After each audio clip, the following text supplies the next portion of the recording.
You know that moment when you realize everything you thought you knew about your life was built on a lie?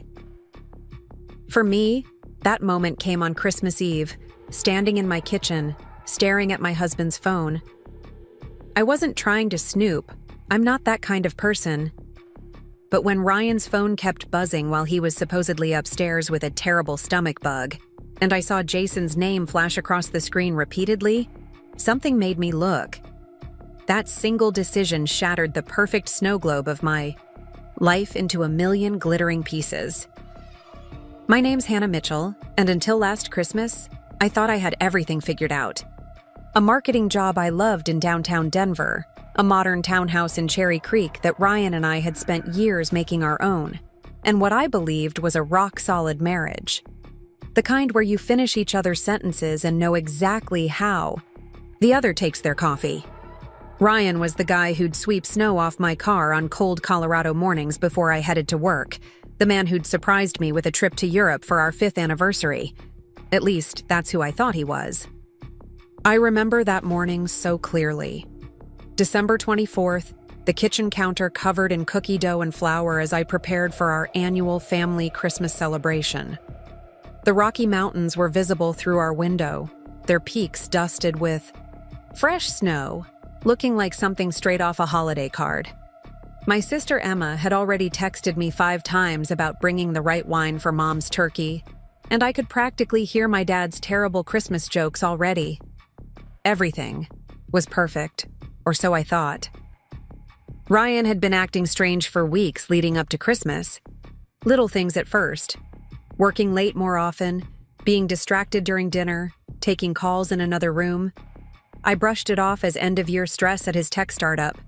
But when he came downstairs that morning, clutching his stomach and looking pale, claiming he was too sick to make the 45-minute drive to my parents' house in Boulder, something felt off. Maybe it was the way he wouldn't meet my eyes, or how his symptoms had appeared conveniently right before we were supposed to leave. I offered to stay home with him, of course. That's what wives do, right? But he insisted I go without him. "Don't disappoint your family," he said, his voice weak but somehow rehearsed. "I just need to sleep it off." I almost believed him. Almost. It was his phone that gave him away. As I was packing up the cookies and gifts, getting ready to leave, his phone kept lighting up with notifications. Jason Cooper, his best friend from work, was apparently very concerned about my sick husband. The messages kept coming, preview snippets appearing on the screen. "Dude, we're all here. Sure Hannah bought it? Best powder of the season." My hands trembled as I picked up his phone. I've never been the snooping type. I've always believed trust is the foundation of any relationship. But in that moment, standing in my flour-dusted kitchen with Christmas music playing softly in the background, something made me swipe open those messages. What I found turned my world upside down. Photos, dozens of them. Ryan, Jason, and their other friends at Vail Ski Resort, certainly not looking sick at all. Timestamps from just an hour ago, plans made weeks in advance, jokes about the perfect excuse to skip another boring family Christmas. My husband wasn't sick in bed upstairs. He was carving through fresh powder on the slopes, laughing with his friends about how easily I'd fallen for his lie. I stood there, staring at those photos, feeling like I'd been plunged into the icy Colorado water. This wasn't just about missing one Christmas celebration. This was about years of little lies, subtle manipulations, and disrespect for my family that I'd somehow missed or excused. How many other times had he lied to me? How many other sick days or late meetings were covers for something else? The worst part wasn't even the lie itself. It was the casual cruelty of it. The way he and his friends had joked about it. Like my family's Christmas tradition was some kind of burden to be avoided rather than the warm, loving celebration it had always been.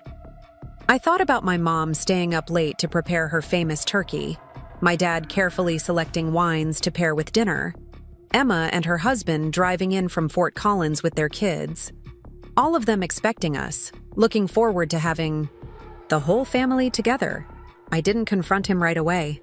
Instead, I did something that surprised even me. I carried on as if everything was normal.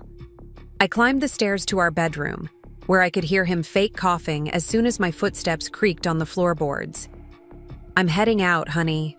I called through the door, my voice steady despite the storm raging inside me. "I left some soup on the nightstand. Hope you feel better." His muffled "thanks, babe" was the last straw. The casual endearment, the continued lie. It was too much. I walked down those stairs, past our perfectly decorated Christmas tree, and got into my car. But I didn't drive to Boulder. Instead, I found myself pulling into the parking lot of Mountain Brew, the coffee shop where my best friend Olivia worked. Olivia took one look at my face as I walked in and immediately called for her break. We sat in a quiet corner, the smell of peppermint, mochas and fresh-baked scones surrounding us, as I showed her the photos on my phone, screenshots I'd taken of Ryan's messages. Her reaction confirmed what my heart already knew. This wasn't something I could just brush aside. "Hannah," she said, reaching across the table to squeeze my hand, "this isn't about Christmas. This is about respect, about honesty, about the kind of marriage you deserve." She was right, of course. Olivia had always been right about Ryan, though I'd never wanted to hear it. The subtle warnings she'd tried to give me over the years came flooding back. Her concerns about how he'd isolate me from friends, how he'd make snide comments about my family, how he'd dismiss my feelings as oversensitive. As I sat there, in that coffee shop, watching holiday shoppers hurry past the windows with their arms full of last-minute gifts, I felt something shift inside me. The hurt was still there, but something else was emerging. Anger, yes, but also clarity. I saw, with sudden, crystal clarity, the pattern of disrespect that had been there all along. The way Ryan would roll his eyes when I talked about visiting my parents, the subtle digs about my mom's cooking, the constant excuses to miss family events. My phone buzzed. A text from Emma asking if we were on our way. Looking at her message, I made a decision.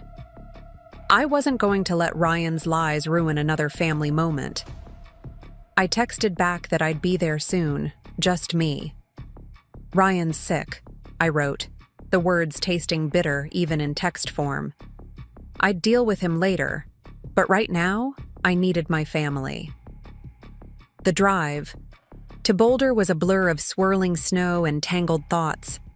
The Flatirons loomed ahead, their rocky faces dusted white, as familiar as my own reflection.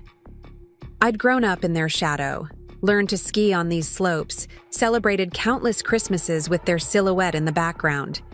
Now they seemed to stand as silent witnesses to my unraveling life. When I pulled into my parents' driveway, the house was exactly as it had always been. Warm lights glowing in every window, wreaths on the doors, the same slightly crooked Santa that Dad insisted on putting on the roof every year. Emma's car was already there, and I could hear the squeals of her kids inside. For a moment, I sat in my car, trying to compose myself. I didn't want to bring my drama into this space, didn't want to taint another family Christmas with tears and revelations. But families have a way of knowing when something's wrong. The moment I walked through the door, Mom took one look at my face and knew. She didn't say anything, just pulled me into one of her fierce hugs that smelled of cinnamon and home. Dad appeared from the kitchen, still wearing the ridiculous Christmas apron Emma and I had gotten him years ago, his face creasing with concern. "Where's Ryan?" he asked, though I could tell from his tone that he already suspected something was wrong. I opened my mouth to repeat the lie about him being sick, but instead, the truth came spilling out. All of it. The fake illness, the ski trip, the messages, the years of subtle disrespect. As I talked, Emma appeared in the doorway, her eldest daughter peering around her legs curiously. What happened next reminded me why family matters so much. Instead of judgment or anger, I found only support.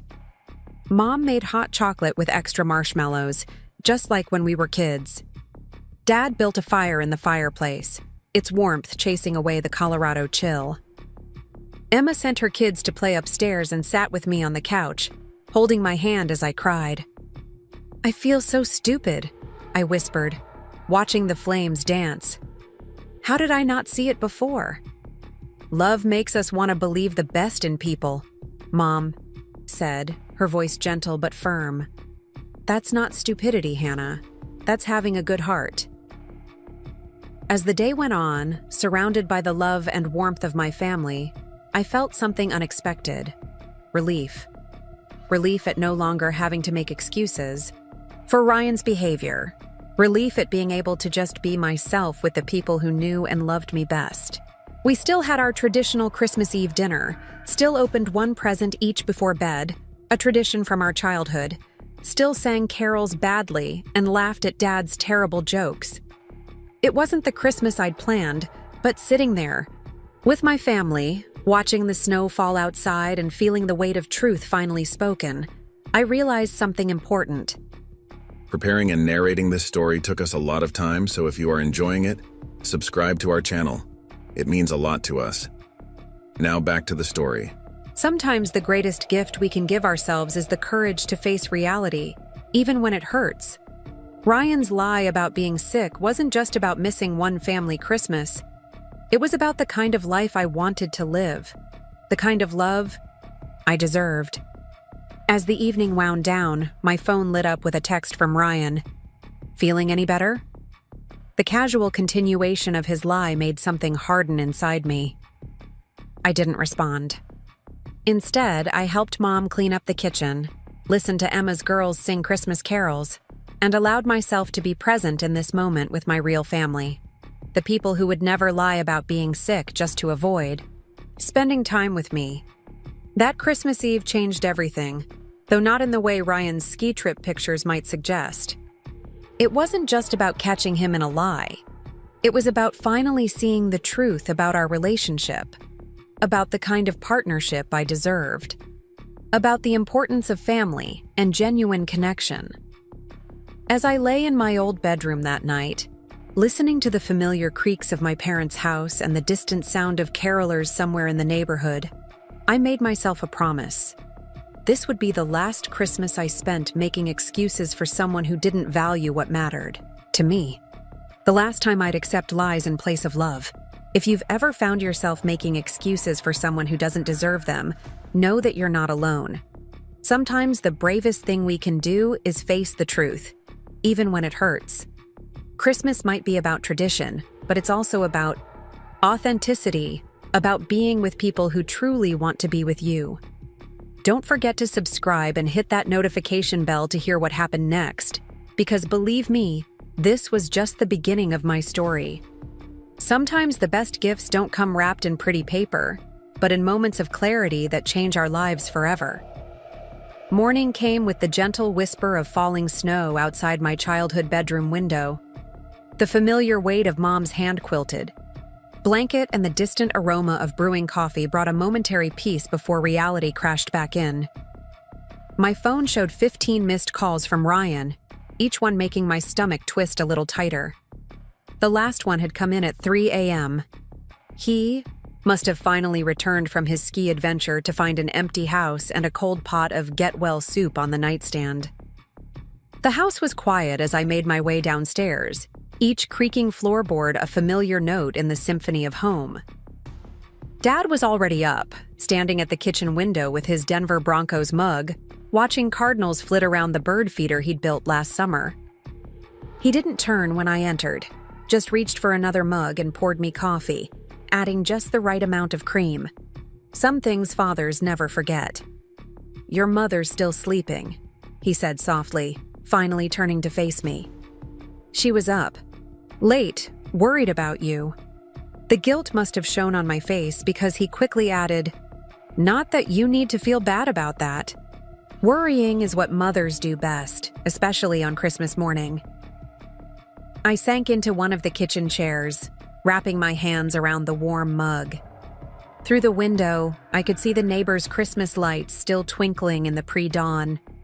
Darkness, creating little halos in the falling snow. It felt surreal to be sitting here, in this familiar space, while my life in Denver was imploding. "Dad," I started, but my voice caught. He waited patiently, the way he always had when I was struggling to find the right words. "How did you and Mom make it look so easy? All these years, all those Christmases?" I thought Ryan and I had that kind of love. Dad set his mug down and pulled out the chair next to me. "Oh, sweetie," he sighed. "Nobody's love looks easy. From the inside. Your mother and I had our rough patches too. But here's the difference. We both showed up, even when it was hard. Especially when it was hard." The buzz of my phone interrupted us. Another call from Ryan. I silenced it, watching as his smiling contact photo faded to black. The photo had been taken last summer at Garden of the Gods, his arm around me, both of us squinting in the Colorado sun. We looked happy. We looked real. "He's going to have quite the story prepared," Dad said, nodding at my phone. "Men like that always do." Before I could respond, the sound of little feet thundering down the stairs announced the arrival of Emma's kids. The quiet moment shattered as Jamie and Lily burst into the kitchen, still in their Christmas pajamas, excitement radiating from them like heat. "Aunt Hannah, it's Christmas. Santa came." Their enthusiasm was infectious, and for the next few hours, I let myself get lost in the magic of Christmas morning through their eyes. We opened presents, exclaimed over every gift, and ate Mom's traditional breakfast casserole. Emma kept shooting me concerned glances, but I shook my head slightly. Not now. This moment was for joy, not for dissecting my crumbling marriage. It wasn't until later, when the kids were occupied with their new toys and Mom and Emma were preparing Christmas dinner, that I finally checked my messages. 23 texts. From Ryan, each one more desperate than the last. The final one made my blood run cold. "I'm coming to your parents' house. We need to talk." Panic rose in my throat. The idea of him here, in this safe space, trying to explain away his lies, with my family watching, it was too much. I must have made some sort of sound because Emma appeared at my side, reading over my shoulder. "Oh, hell no," she said, her voice hard. "He doesn't get to ruin Christmas twice." She grabbed my phone and started typing before I could stop her. "Emma, don't." "Too late," she said, handing the phone back. I looked at what she'd written. "Don't bother coming. I saw the photos from Vail. Enjoy the fresh powder. I hope it was worth it." I wasn't ready to confront him, I whispered, but even as I said it, I knew she was right. Putting it off wouldn't make it any easier. The response was immediate. "Photos? What photos?" "Hannah, you're overreacting. I can explain everything." A bitter laugh escaped me. Of course he'd try to deny it, even with evidence. Classic Ryan, always thinking he could talk his way out of anything. But this time, there would be no talking his way back into my good graces. Mom appeared in the doorway, wiping her hands on her apron. "Hannah, sweetie, there's someone here who might be able to help." She stepped aside to reveal Grace Chen, our old neighbor from when we were kids. Grace had become a family law attorney, specializing in divorce cases. The sight of her standing there in her holiday sweater, looking professional even on Christmas Day, made everything suddenly feel very real. "I hope you don't mind," Mom said softly. "I called her this morning. Just in case you wanted to talk to someone who knows the legal side of things." I should have felt ambushed, but instead, a wave of gratitude washed over me. My family wasn't just offering emotional support. They were helping me prepare for whatever came next. Grace sat with me in Dad's study, the room warm from the crackling fireplace, and listened as I laid out everything. Not just Ryan's Christmas deception, but all the little lies and manipulations that had led to this point. "Financial records," she said finally, making notes on her phone. "That's where we'll start. Men like Ryan, they usually leave a trail. The ski trip probably wasn't the first time he spent money behind your back. She was right, of course. Once I started thinking about it, there were so many questionable expenses.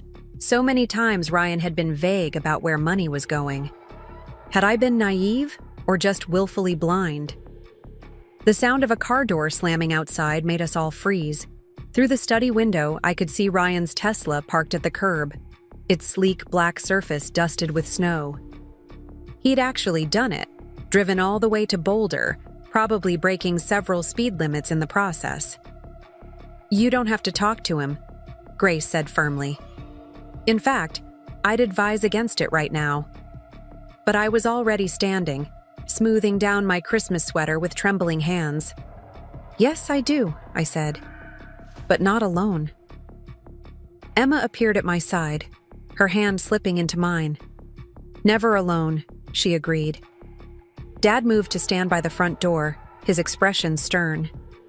Even Mom's usual welcoming demeanor had hardened into something protective. The doorbell rang, its cheerful tone jarring against the tension in the room.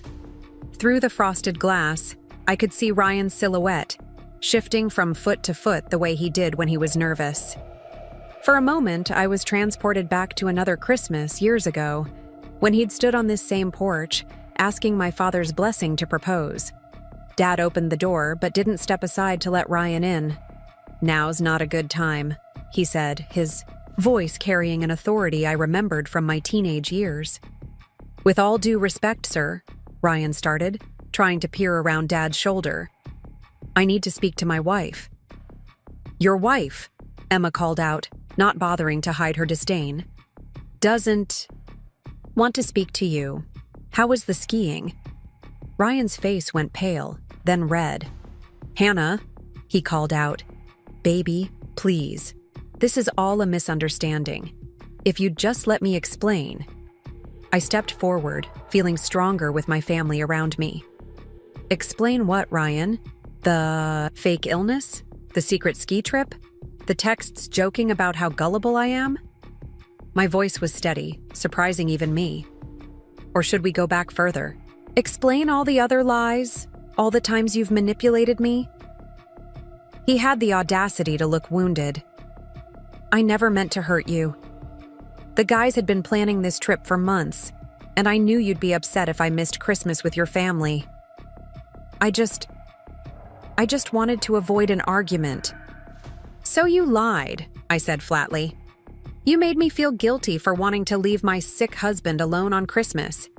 You let me worry about you while you were out having fun with your friends.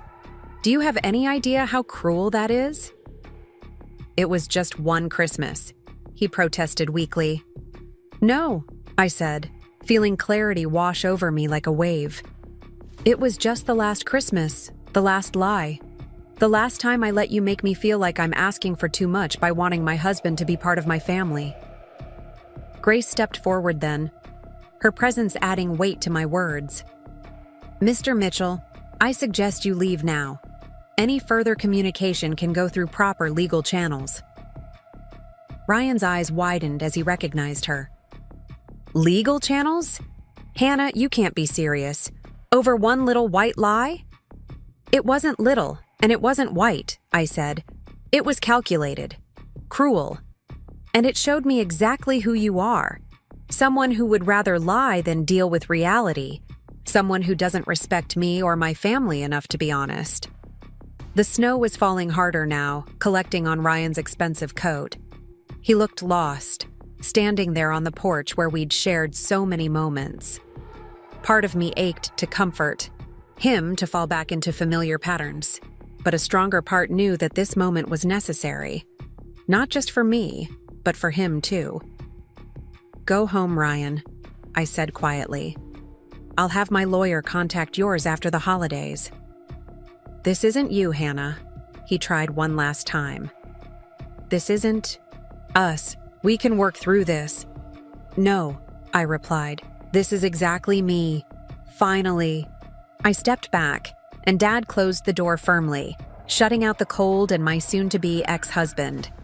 We stood there in silence for a moment, listening to Ryan's car start up and pull away. Then Emma wrapped her arms around me, and Mom appeared, with a fresh mug of hot chocolate, and Grace started explaining next steps in a gentle voice. Outside, the snow continued to fall, covering everything in a clean white blanket.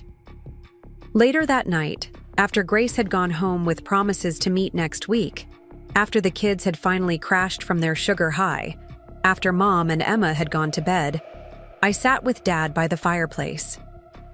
The Christmas tree lights twinkled softly, and somewhere in the distance, church bells were ringing. "You know what's funny?" I said, watching the flames dance. I kept thinking about how this Christmas was ruined. But sitting here now, I realize it might be the most important Christmas of my life. The Christmas I finally stood up for myself. Dad reached over and squeezed my hand. "Sometimes the best gifts come wrapped in unexpected packages," he said wisely. "Even when those packages hurt like hell to open." I leaned my head on his shoulder, feeling both older and younger than my years. Tomorrow would bring challenges, lawyers and paperwork, moving out and moving on. But tonight, in this moment, I was exactly where I needed to be. Sometimes you have to let go of the life you thought you wanted to make room for the life you deserve. The embers glowed orange in the fireplace, and outside, the snow continued to fall, covering yesterday's tracks with fresh possibilities. The drive back to Denver felt like entering another dimension. The familiar stretch of Highway 36 seemed longer somehow. Each mile marker a countdown to a reality I wasn't sure I was ready to face. Olivia insisted on coming with me, following in her car as we made our way through the lingering holiday traffic. "No way are you doing this alone," she'd said, showing up at my parents' house the day after Christmas with coffee and determination. January sunshine glinted off the snow-covered flatirons behind us as we descended into the city. Our Cherry Creek townhouse came into view, and my stomach clenched at the sight of Ryan's Tesla in the driveway. He was home, waiting. Of course he was. He'd probably calculated this exactly, knowing I'd have to come back eventually. Olivia pulled up behind me, her presence a silent support as I sat in my car, gathering courage. The Christmas wreath still hung on our front door, a cheerful mockery of the situation. Through the living room window, I could see our tree lights were still on, twinkling away as if nothing had changed. "Remember," Olivia said, appearing at my car window, "we're just here to get your essential stuff." Grace said not to engage in any discussions about the relationship or future plans. She was right, of course. Our family lawyer had been very specific about how to handle this first confrontation. The key felt heavy in my hand as I approached the door, but before I could use it, it swung open. Ryan stood there, looking disheveled in a way I'd never seen before.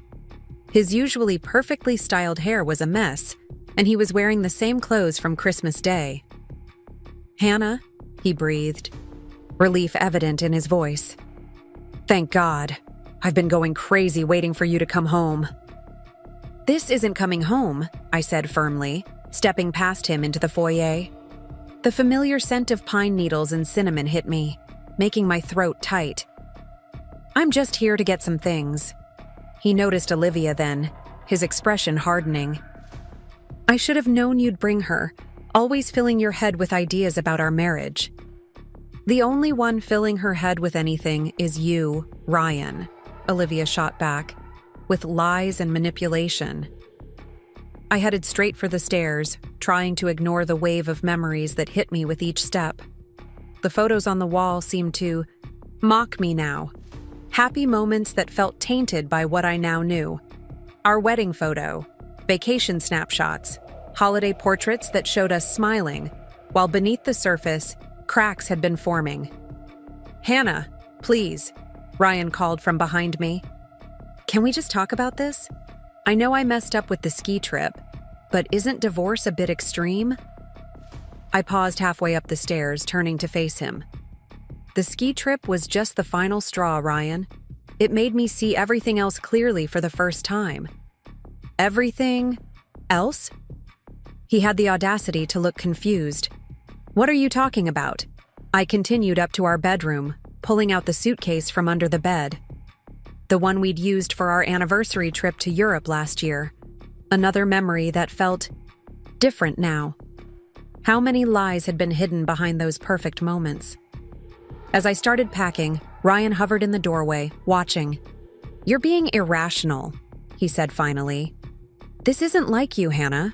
You're letting your family poison you against me." The laugh that escaped me was hollow. My family? They're the ones who've been honest with me all along. They're the ones who showed up when I needed them. "They've never liked me," he countered. "They've always tried to come between us." "No," I said, yanking open a drawer perhaps more forcefully than necessary. "You're the one who came between us.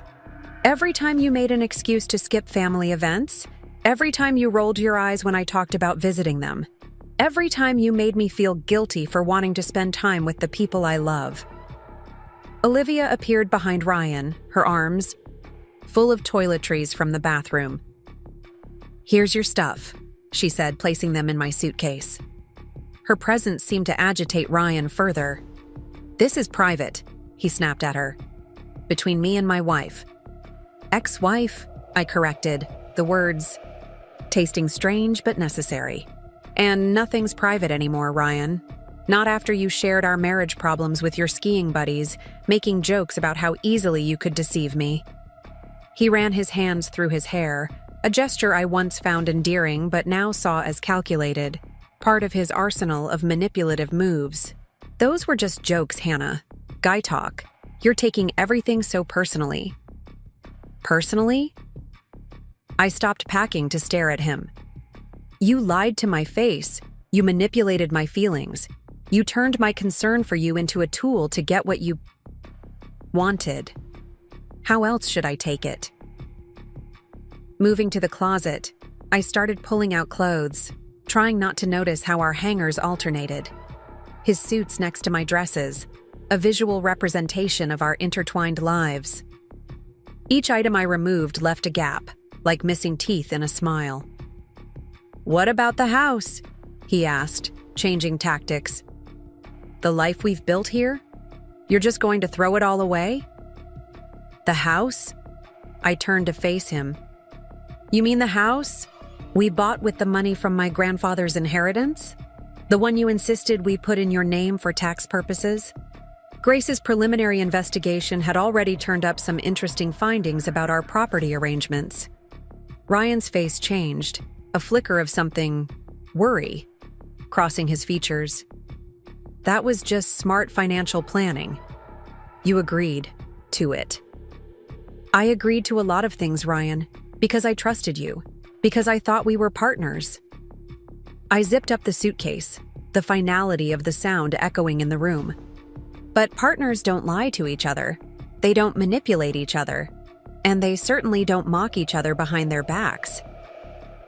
Moving to my jewelry box, I began sorting through the pieces, separating what was mine before marriage from what he'd given me. My hands paused over my engagement ring, still sitting in its usual spot where I'd left it Christmas Eve. The diamond caught the winter sunlight, sending tiny rainbows dancing across the walls. "Keep it," Ryan said, noticing my hesitation. "It was always meant for you. Like your honesty was meant for me?" I placed the ring on his dresser. "I don't want anything from you anymore, Ryan. Not your rings, not your excuses, not your version of love." Olivia appeared again, this time with a box of photo albums and personal mementos from the living room. "Car's loaded with the first batch," she reported. "Ready for this whenever you are." Ryan made one last attempt, stepping closer to me. "Hanny," he said softly, using the nickname he knew I loved. "We can work through this. Couples counseling, maybe. I'll do whatever it takes." For a moment, I almost wavered. The familiar pull of his presence, the comfort of the known versus the terrifying unknown ahead of me. It would be so easy to give in, to accept his excuses, to try to rebuild what was broken. But then I remembered the text messages, the casual cruelty of his jokes with his friends. The years of subtle manipulation I was only now beginning to recognize. The way he'd made me doubt my own feelings, my own worth. "The thing is, Ryan," I said, picking up my suitcase, "I don't think you know what whatever it takes means. To you, it's just another line, another manipulation. You're not sorry you lied. You're sorry you got caught." He didn't try to stop me as I walked past him, down the stairs that had heard so many of our conversations, past the kitchen where we'd shared countless meals, through the living room where we'd dreamed of our future. Olivia followed close behind, a silent guardian against my wavering resolve. At the door, I turned for one last look. Ryan stood at the foot of the stairs, looking lost in his own home.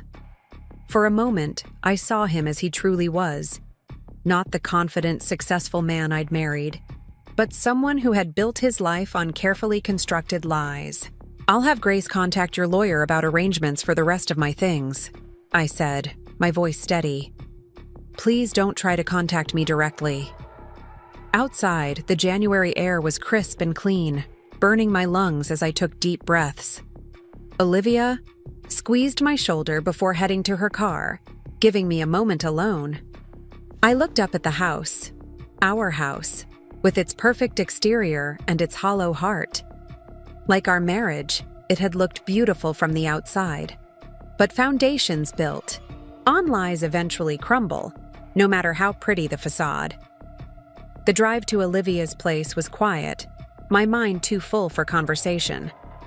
We passed familiar landmarks, the coffee shop where Ryan and I had our first date, the park where he proposed, the restaurants that held countless memories.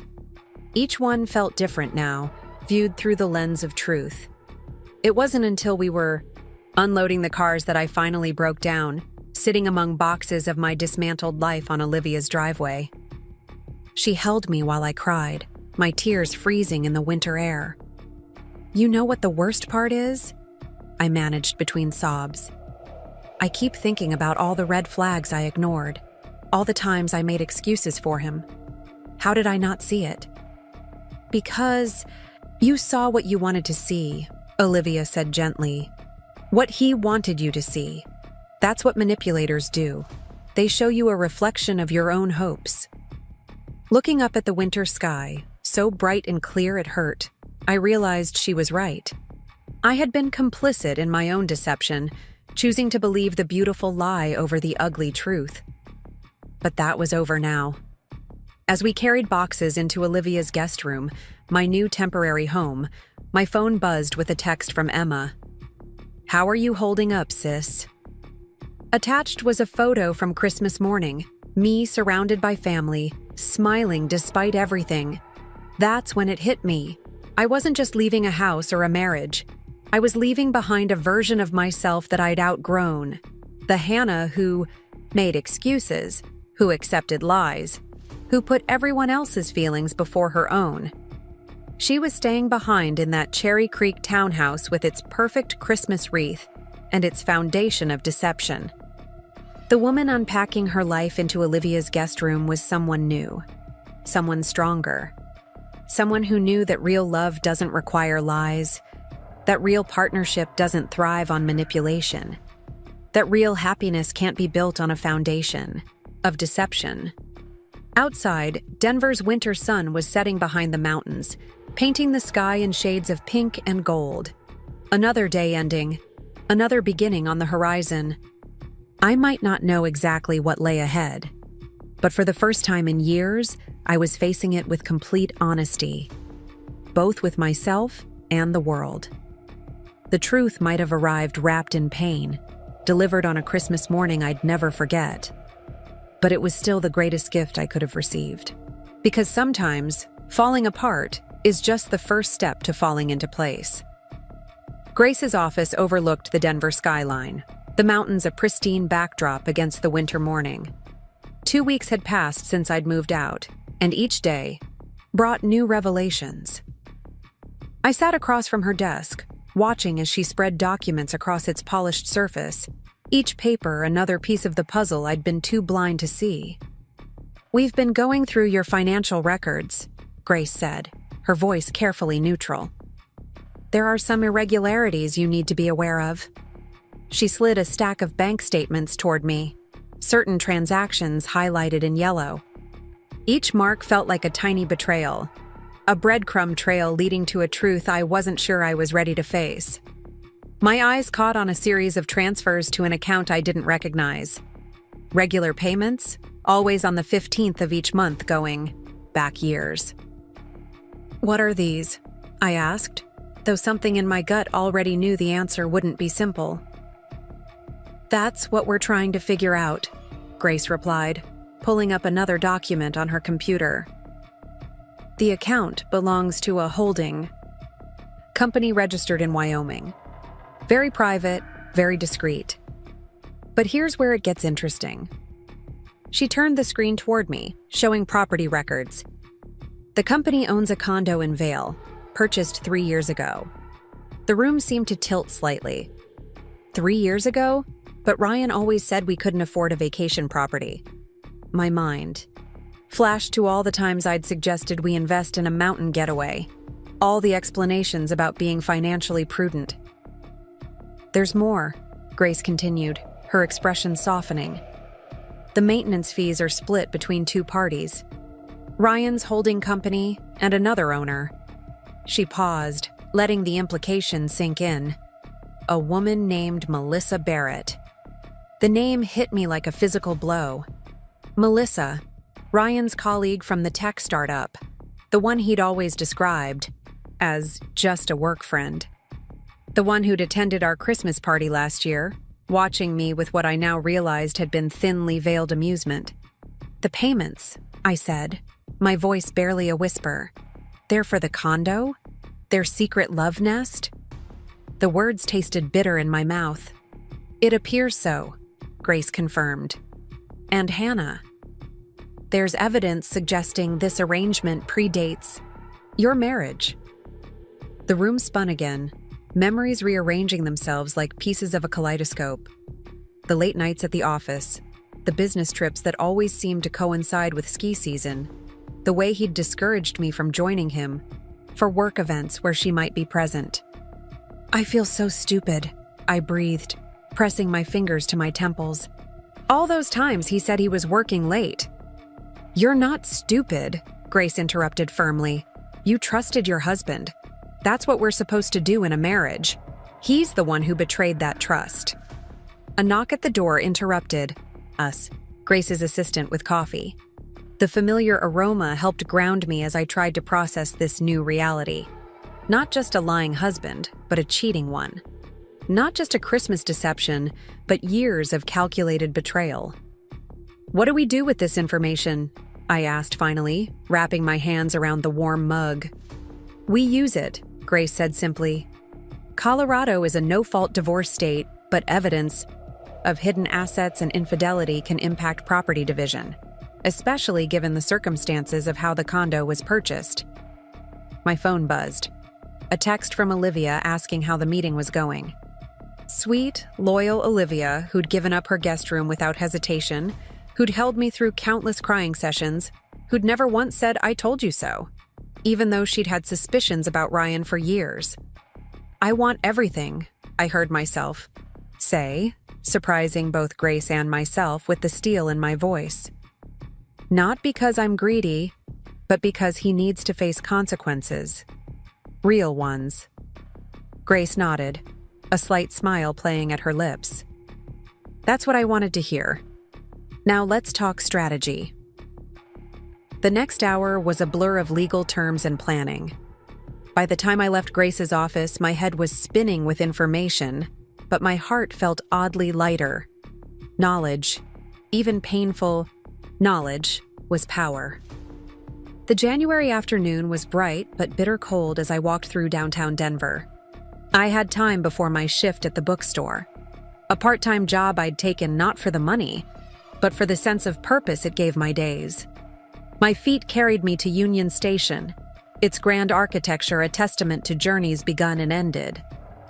Finding a quiet corner in the terminal's bustling interior, I pulled out my phone and did something I'd been avoiding for weeks. I opened Instagram. Ryan's profile was still public, still filled with carefully curated images of our life together. But now I scrolled back, looking at old photos with new eyes. There she was, Melissa, in the background of countless work event photos. Always perfectly positioned, always somehow managing to be near Ryan. The Christmas party photo hit me hardest. Me in my favorite red dress, smiling unknowingly while my husband's mistress stood across the room, both of them sharing a secret that made me the fool. A message popped up from an unknown number. "You should know he's not who you think he is." My heart jumped, fingers hovering over the keyboard. After a moment's hesitation, I replied, "I'm starting to figure that out." The response came quickly. "I worked with them at the startup. There's more you should know. Coffee?" 20 minutes later, I was sitting across from Sarah Martinez, a former software developer at Ryan's company. Her hands shook slightly as she stirred her latte, her eyes darting around the coffee shop as if expecting to be discovered. "I left the company 6 months ago," she began without preamble. "Couldn't take the toxic environment anymore. But I kept documentation. I always keep documentation." She pulled out a USB drive, sliding it across the table. Financial records, emails, timestamps of their little meetings. I was going to use it as leverage if they ever tried to prevent me from getting another job in the industry.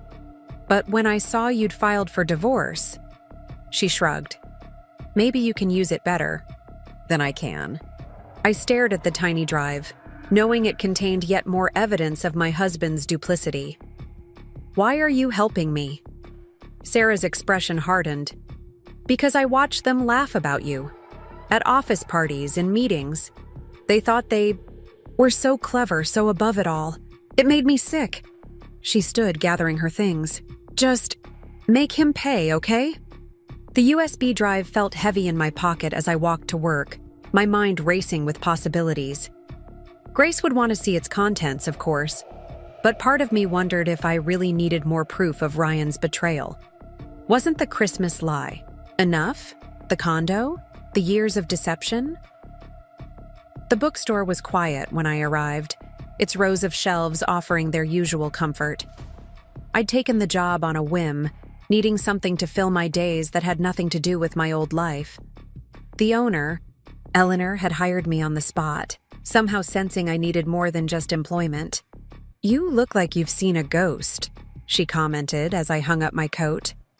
Eleanor was in her 60s, with silver hair and kind eyes that missed nothing. "More like I've seen the truth," I replied, attempting a smile. "Turns out my husband's been living a double life." Eleanor didn't seem surprised. "Men like that usually are," she said wisely. "The ones who work so hard to maintain a perfect image? They're always hiding something." As I shelved books and helped customers, I let my mind wander through the years of my marriage. How many times had I ignored my instincts? How many coincidences had I chosen not to question? The way Ryan always seemed to have an explanation for everything, always so perfectly crafted to make me doubt my own perceptions. My phone buzzed again, Ryan trying to reach me through a different number since I'd blocked his usual one. "I miss you," the message read.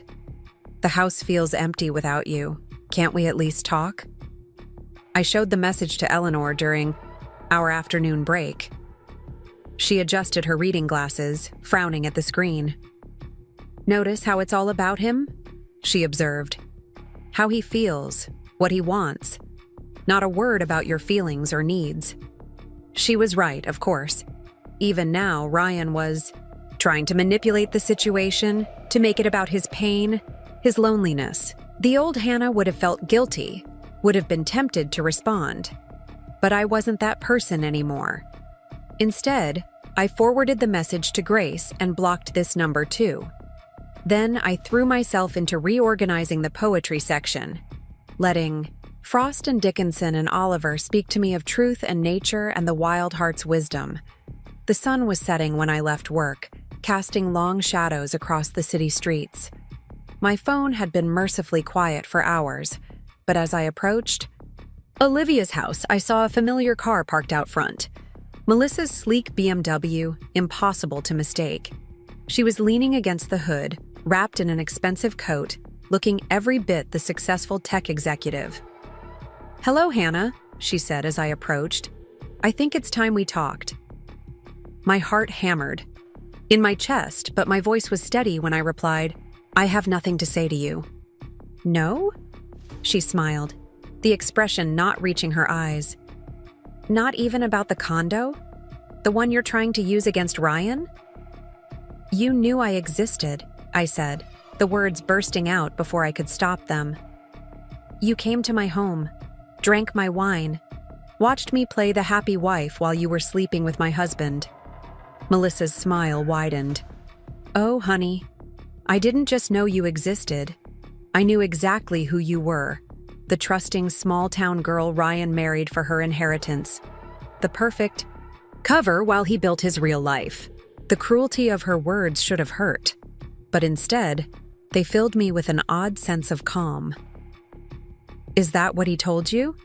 That he married me for money?" "Among other things," she said with a shrug. "Does it matter now?" "It matters," I said, pulling the USB drive from my pocket.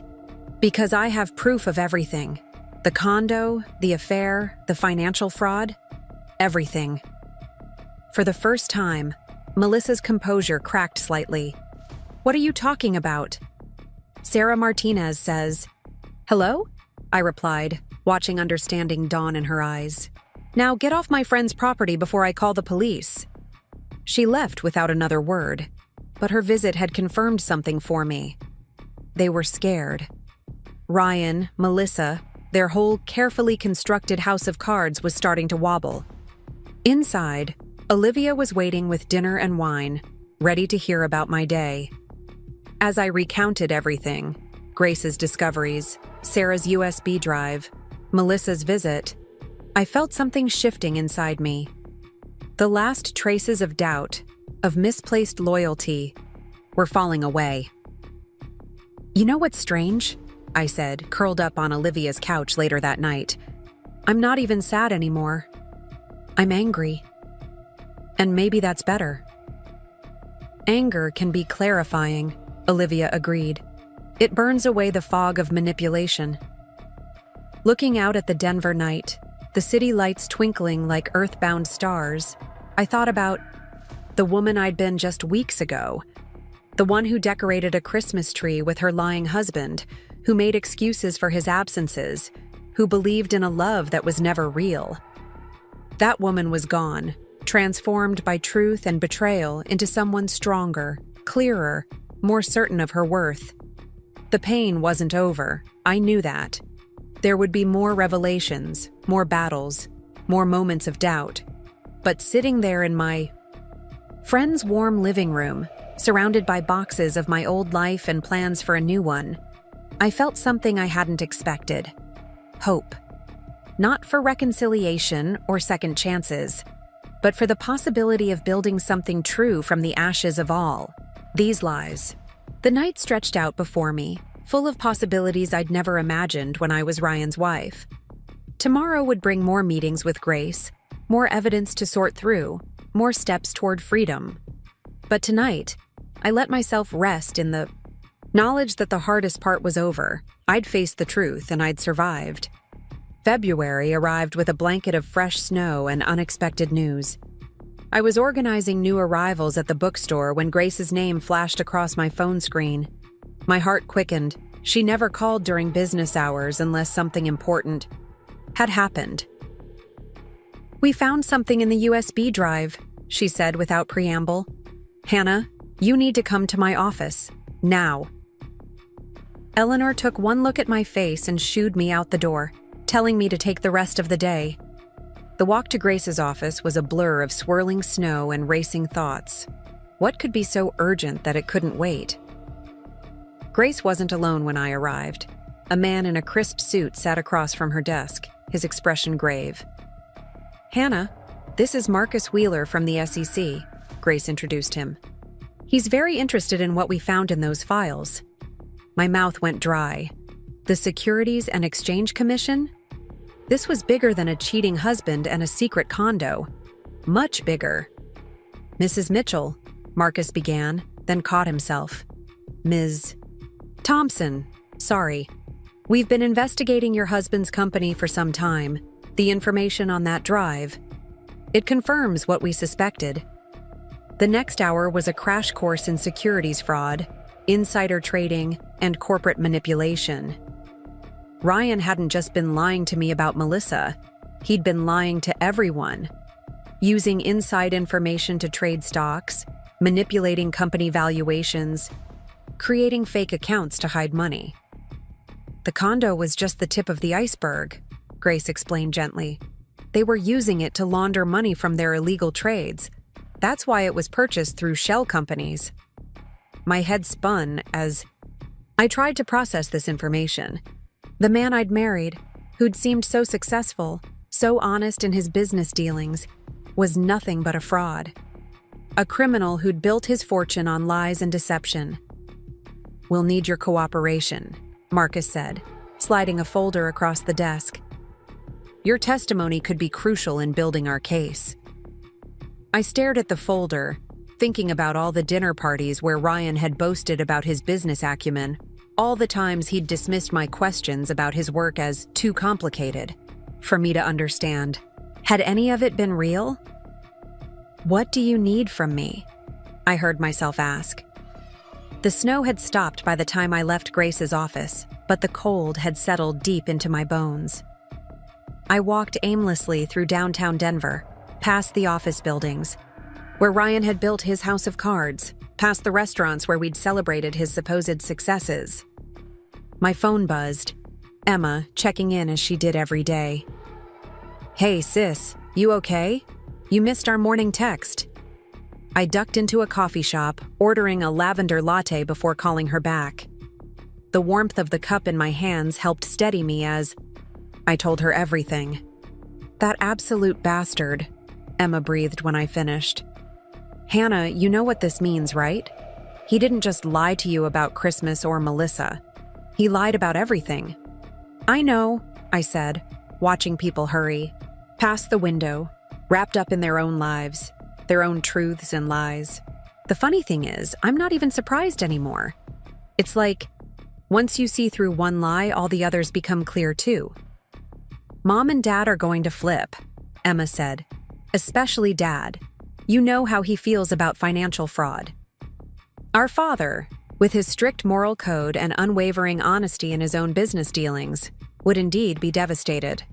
Not just for me, but for all the people Ryan had deceived and potentially hurt." "I can't tell them yet," I said. "The SEC investigation is confidential. I'm not supposed to tell anyone except immediate family." "Secrets safe with me," Emma promised. "But Hannah, are you okay? Really okay?" I thought about it, stirring my cooling latte. "I think I am. You know what's strange? Finding out about the fraud almost makes it easier. It proves I wasn't crazy all those times I felt something was off. I wasn't being paranoid or oversensitive like he always said. I was right." After hanging up with Emma, I walked to the bookstore to apologize to Eleanor for running out earlier. She waved away my apologies and instead handed me a book, Women Who Run with the Wolves. "Sometimes," she said wisely, "when our lives fall apart, we need reminders of our own wild strength." That evening, curled up on Olivia's couch with the book and a glass of wine, my phone lit up with a text from an unknown number. My heart stopped when I opened it. A photo of Ryan and Melissa at what looked like a business dinner, clearly taken recently. The message below read, "Thought you should see this. They're at Del Frisco's right now, planning their next move. Sarah." I stared at the photo, at Ryan's familiar profile, and Melissa's perfectly manicured hand on his arm. A month ago, this image would have devastated me. Now, it felt like final confirmation of what I already knew. My fingers hovered over the phone. Part of me wanted to forward the photo to Grace, more evidence for our case. But another part, a stronger part, simply didn't care anymore. Let them plot and plan. Their house of cards was already falling. Instead, I opened my laptop and began writing. Not just notes for the SEC investigation, but my story. All of it. The Christmas lie that started the unraveling, the discovery of the affair, the financial fraud. With each word, I felt stronger, more certain. Olivia found me still writing at midnight. "Can't sleep?"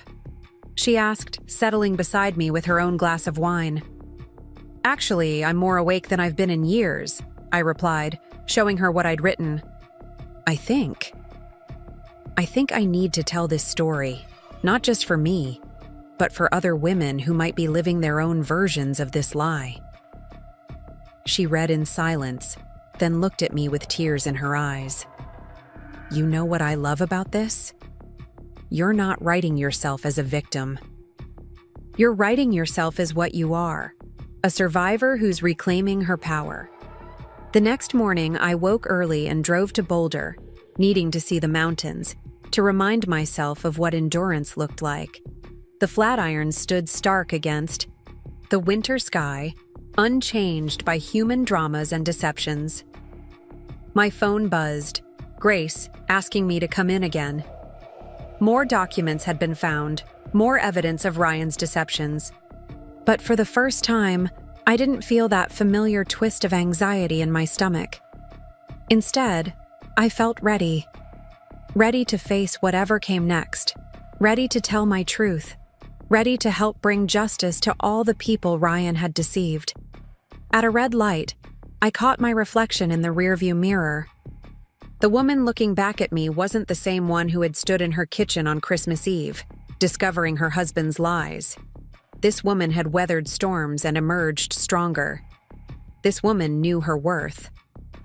The light turned green, and I drove on, leaving the mountains behind but carrying their strength with me. Ahead lay more revelations, more legal battles, more moments of truth. But I wasn't afraid anymore. Every lie Ryan had told, every deception he'd crafted, had only served to set me free. In my purse, Eleanor's book sat like a talisman. "Women who run with wolves aren't meant for men who want to tame them," she'd written inside the cover. Looking back, that's exactly what Ryan had tried to do. Tame me with his lies, cage me with his deceptions. But wolves, once they taste freedom, never return to their cages. Grace's office was full of morning light when I arrived, the windows offering a clear view of the city I'd once thought I knew so well. Now I saw it differently. Not as the backdrop to my marriage, but as the setting for my renaissance. "We've subpoenaed their business records," Grace said, spreading more documents across her desk. "The SEC is moving quickly. They think Ryan and Melissa might be planning to leave the country." I thought of the photo from last night, their heads bent together at Del Frisco's. Were they planning their escape, their next deception? Or were they finally realizing that their carefully constructed world was crumbling? "Let them run," I said, surprising myself with the steel in my voice. "It'll only prove their guilt." Marcus arrived with more questions, more documents to review. Hours passed as we pieced together the elaborate fraud Ryan and Melissa had constructed.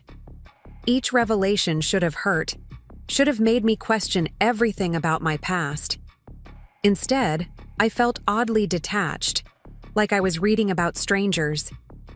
"You're handling this remarkably well," Marcus observed during a break. "Most people in your situation, they struggle with accepting the truth."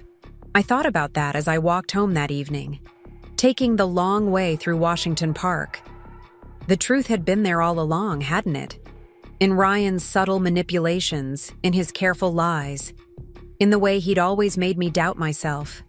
The park was quiet, the fresh snow muffling my footsteps. Couples walked hand in hand, dogs chased balls, children built snowmen. Normal life continuing while my world transformed. But wasn't that always the way?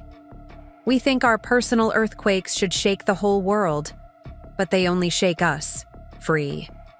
My phone buzzed. Another text from Ryan. "Please, Hannah, we need to talk. There's so much you don't understand." I laughed out loud, startling a nearby squirrel. The irony was almost too perfect. Now he wanted me to understand, when understanding was exactly what had set me free. Back at Olivia's, I added the text to my growing document. Every lie, every manipulation, every moment of gaslighting.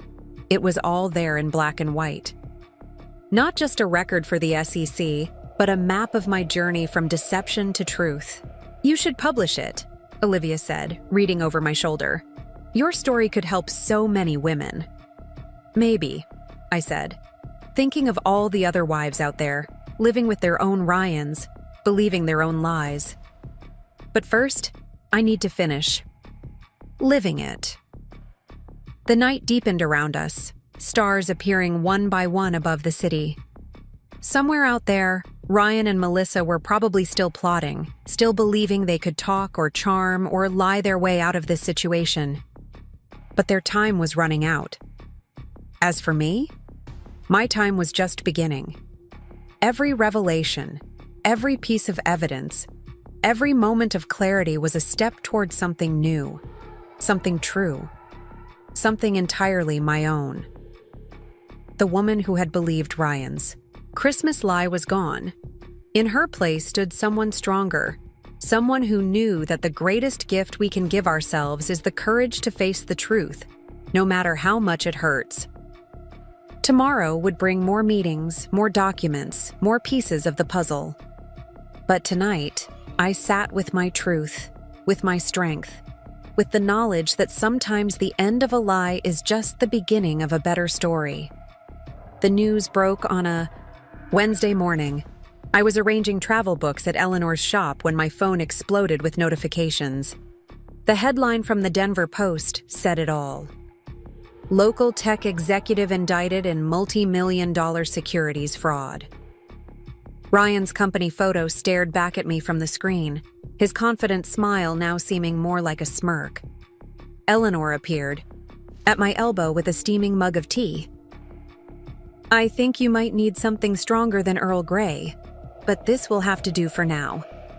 She guided me to the reading nook we'd created in the corner of the store, gently pushing me into an oversized armchair. The article laid it all bare: the years of fraudulent trading, the shell companies, the web of lies that had entangled not just me, but countless investors. Ryan and Melissa were both named as key players in a scheme that had defrauded people out of millions. The SEC investigation had moved faster than anyone expected, spurred on by the evidence Sarah had provided. My phone rang, Grace's number flashing urgently. "Turn on your TV," she said without preamble. "Channel 9, now." Eleanor already had the store's small television tuned to the local news. There, on screen, was Ryan being led out of his office in handcuffs, Melissa right behind him. The confident facade had cracked, replaced by something darker, desperate. News cameras caught his face as he was placed in the back of a police car. He looked older somehow, diminished. "Don't talk to any reporters," Grace warned. "They'll be looking for you once they make the connection. Come to my office. We need to discuss strategy." She was right. Within hours, my phone was flooded with calls and messages from unknown numbers. Journalists hungry for the human interest angle, wanting to know how it felt to discover your husband was at the center of a major financial scandal. I slipped out the back door of the bookstore, taking the long way to Grace's office. The February air was sharp with cold, the streets busy with people going about their normal lives. How strange to think that just months ago, I'd been one of them, believing in my own normal life, my own normal marriage. Grace's office was a hive of activity when I arrived. Marcus from the SEC was there, along with several other officials I didn't recognize. They all looked up when I entered, their expressions a mix of sympathy and professional interest. "Mrs. Mitchell, Ms. Thompson," Marcus corrected himself, "we want to thank you for your cooperation. Your testimony was instrumental in building this case." I sank into a chair, feeling oddly detached from it all. What happens now? The next hour was a blur of legal terms and procedures. Ryan and Melissa were facing serious federal charges. The evidence against them was overwhelming. Not just the financial fraud, but attempts to obstruct justice, conspiracy, money laundering through that damn condo in Vail. They tried to run, Marcus revealed, sliding a photo across the desk. It showed Ryan and Melissa at Denver International Airport, luggage in hand. We picked them up just before they could board a flight to the Cayman Islands. I stared at the photo, at the designer luggage I recognized from our honeymoon, at the way Ryan's hand rested possessively on Melissa's back. Even in their attempt to flee, they looked like a power couple. Right up until the moment they were arrested. My phone buzzed again. Emma this time. Mom and Dad just saw the news. They're freaking out. Do you want me to come to Denver? Before I could respond, Grace's assistant burst in. You need to see this, she said, turning up the volume on the office TV. Melissa was on screen, having apparently made bail. She stood on the courthouse steps, perfectly composed despite everything, speaking to a crowd of reporters. I was manipulated, she was saying, her voice trembling with well-practiced emotion. Ryan Mitchell led me to believe these were legitimate business practices. I trusted him, just like his wife did. The laugh that escaped me was hollow. Unbelievable, I muttered. She's throwing him under the bus. It's a common strategy, Marcus said. She's trying to position herself as another victim. But don't worry, we have evidence that proves she was just as involved as Ryan. I thought about all the times Melissa had been in my home, playing the role of the friendly colleague while sleeping with my husband and helping him defraud investors. The depth of their deception was staggering. Grace's phone lit up with a message. Her expression changed as she read it, becoming more serious. Hannah, she said carefully. Ryan's asking to see you. His lawyer says he has information he'll only share with you. The room fell silent, all eyes on me. Part of me wanted to refuse immediately, to never see his face again. But another part, the part that had grown stronger through all this, was curious. What could he possibly have to say now? I'll go, I decided. Not because he deserves it, but because I want him to see exactly who I've become. The county jail was a stark contrast to Ryan's usual sleek surroundings. I sat in the visiting room separated from him by thick glass, watching as guards led him in. His expensive suit had been replaced by an orange jumpsuit, his carefully styled hair disheveled. But his eyes, they were the same. Calculating, always calculating. Hannah, he breathed, picking up the phone. Thank God you came. You have to help me. Melissa's lying. She was the mastermind behind everything. I let the silence stretch between us, studying his face. Once, I would have been moved by his desperation. Once, I would have wanted to help, to fix, to make everything better. But that was before I understood the true nature of his manipulation. That's why you wanted to see me? I finally asked. To try to manipulate me one more time? No, baby, listen. I'm not your baby, I cut him off. I'm not your anything anymore, and I'm not here to help you. I'm here to tell you that I know everything. The affair, the fraud, the years of lies, all of it. His face changed, the desperate mask slipping to reveal something harder underneath. You don't understand what it's like, he hissed. The pressure to succeed, to maintain our lifestyle. Our lifestyle? I laughed. You mean the lifestyle you built on lies? The one where you used my inheritance to buy a love nest with your mistress? Where you made me feel crazy for questioning your late nights and business trips? I loved you, he tried. No, I said firmly. You loved what I represented. The perfect wife who believed your lies, who made you look respectable, who never questioned too deeply. But that woman is gone, Ryan. And you're about to learn what it feels like when all your lies finally catch up with you. I stood, ready to leave, but he called out, "What about Christmas? You're really going to let our marriage end over one little lie about being sick?" Turning back, I felt nothing but pity for him. "Our marriage ended long before Christmas," I said. "I just didn't know it yet. But that lie, it was the greatest gift you could have given me. It opened my eyes to all your other lies." Walking out of the jail, I felt lighter somehow. The winter sun was setting behind the mountains, painting the sky in shades of pink and gold. My phone buzzed with a text from Olivia. "Wine and pizza tonight?" Eleanor closed the shop early so she could join us. Later, surrounded by my chosen family, I told them about the visit, about Ryan's attempts to manipulate me one last time, about Melissa's betrayal, about the strange sense of closure I felt. "You know what amazes me?" Eleanor said, swirling her wine thoughtfully. "How different you are from the woman who first walked into my bookstore. You're stronger now, more certain." "It's because she's finally free," Olivia added. "Free from the lies, the manipulation, the constant doubt." They were right. Each revelation, each piece of evidence, each confrontation had stripped away another layer of the person I'd been with Ryan.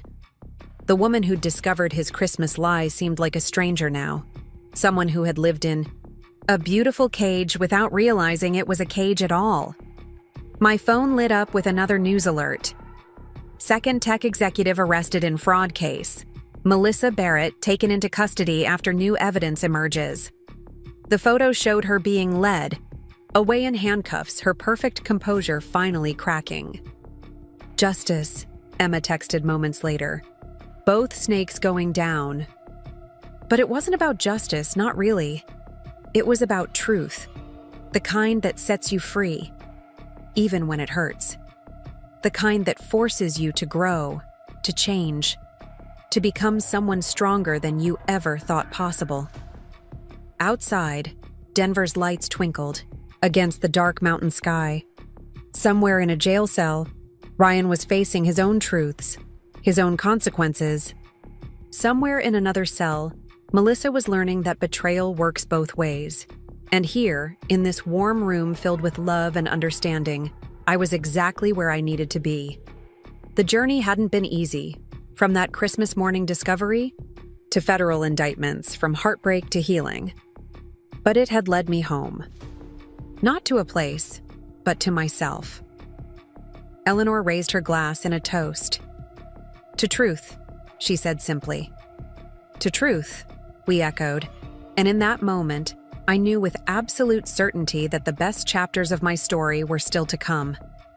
Not as Ryan's wife, not as a victim of his deceptions, but as myself, whole, strong, and finally, completely free. The mountain peaks stood silent against the night sky, eternal witnesses to the storms that reshape our lives. But storms, no matter how fierce, eventually pass. And what remains is often stronger, truer, and more beautiful than what came before.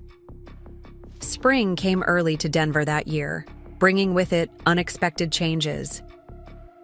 The cherry trees outside Eleanor's bookstore burst into bloom while patches of snow still lingered in the shadows.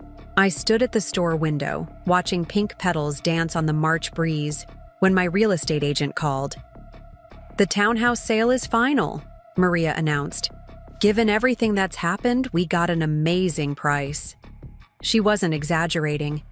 The property values in Cherry Creek had soared, and despite Ryan's legal troubles, our home had sold well above asking price. I thanked her and hung up, feeling a peculiar mix of emotions. The townhouse had been my dream home once, filled with carefully chosen furniture and color-coordinated decor. Now it belonged to someone else, along with all the memories it held. "Good news?" Eleanor asked, appearing with 2 mugs of her special blend tea. "The house sold," I said, accepting the steaming cup. "It's really over." Eleanor smiled, her silver hair catching the morning light. "Not over, dear. Just beginning." She was right, of course. The proceeds from the house sale meant I could finally move out of Olivia's guest room, find my own place, start fresh. The thought was both terrifying and exhilarating. The bell above the door chimed, and Sarah Martinez walked in, looking different from the nervous whistleblower I'd met months ago. Success suited her. After exposing Ryan and Melissa's fraud, she'd been hired by a prestigious tech firm that valued ethical leadership. "I brought bagels," she announced, holding up a paper bag from the local deli. "And news." We gathered in the reading nook, our unofficial meeting spot for updates on the ongoing legal saga. The preliminary hearing was approaching, and the prosecution had been building an increasingly strong case. "They're offering Melissa a deal," Sarah revealed, spreading cream cheese on a bagel. "Reduced charges in exchange for testifying against Ryan. Word is, she's going to take it."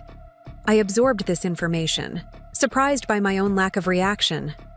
Once, the thought of their betrayal had consumed me. Now, it felt distant, like reading about strangers in a newspaper. "How's the new job?" I asked instead, genuinely interested in Sarah's fresh start. Her face lit up as she described her current projects, the ethical standards her new company maintained, the mentorship program she was developing for young women in tech. Watching her enthusiasm, I felt a spark of something familiar, the desire to make a difference, to create positive change from negative experiences. The bell chimed again, this time admitting Grace, looking polished despite the early hour. "Hannah," she said, slightly breathless, "we need to talk. The prosecutor wants you to testify." The bagel turned to ash in my mouth. Testify? About what? About everything. The pattern of deception, the financial manipulation, how he used your inheritance. Your story helps establish a timeline of fraud that predates the tech company scandal. Eleanor squeezed my hand.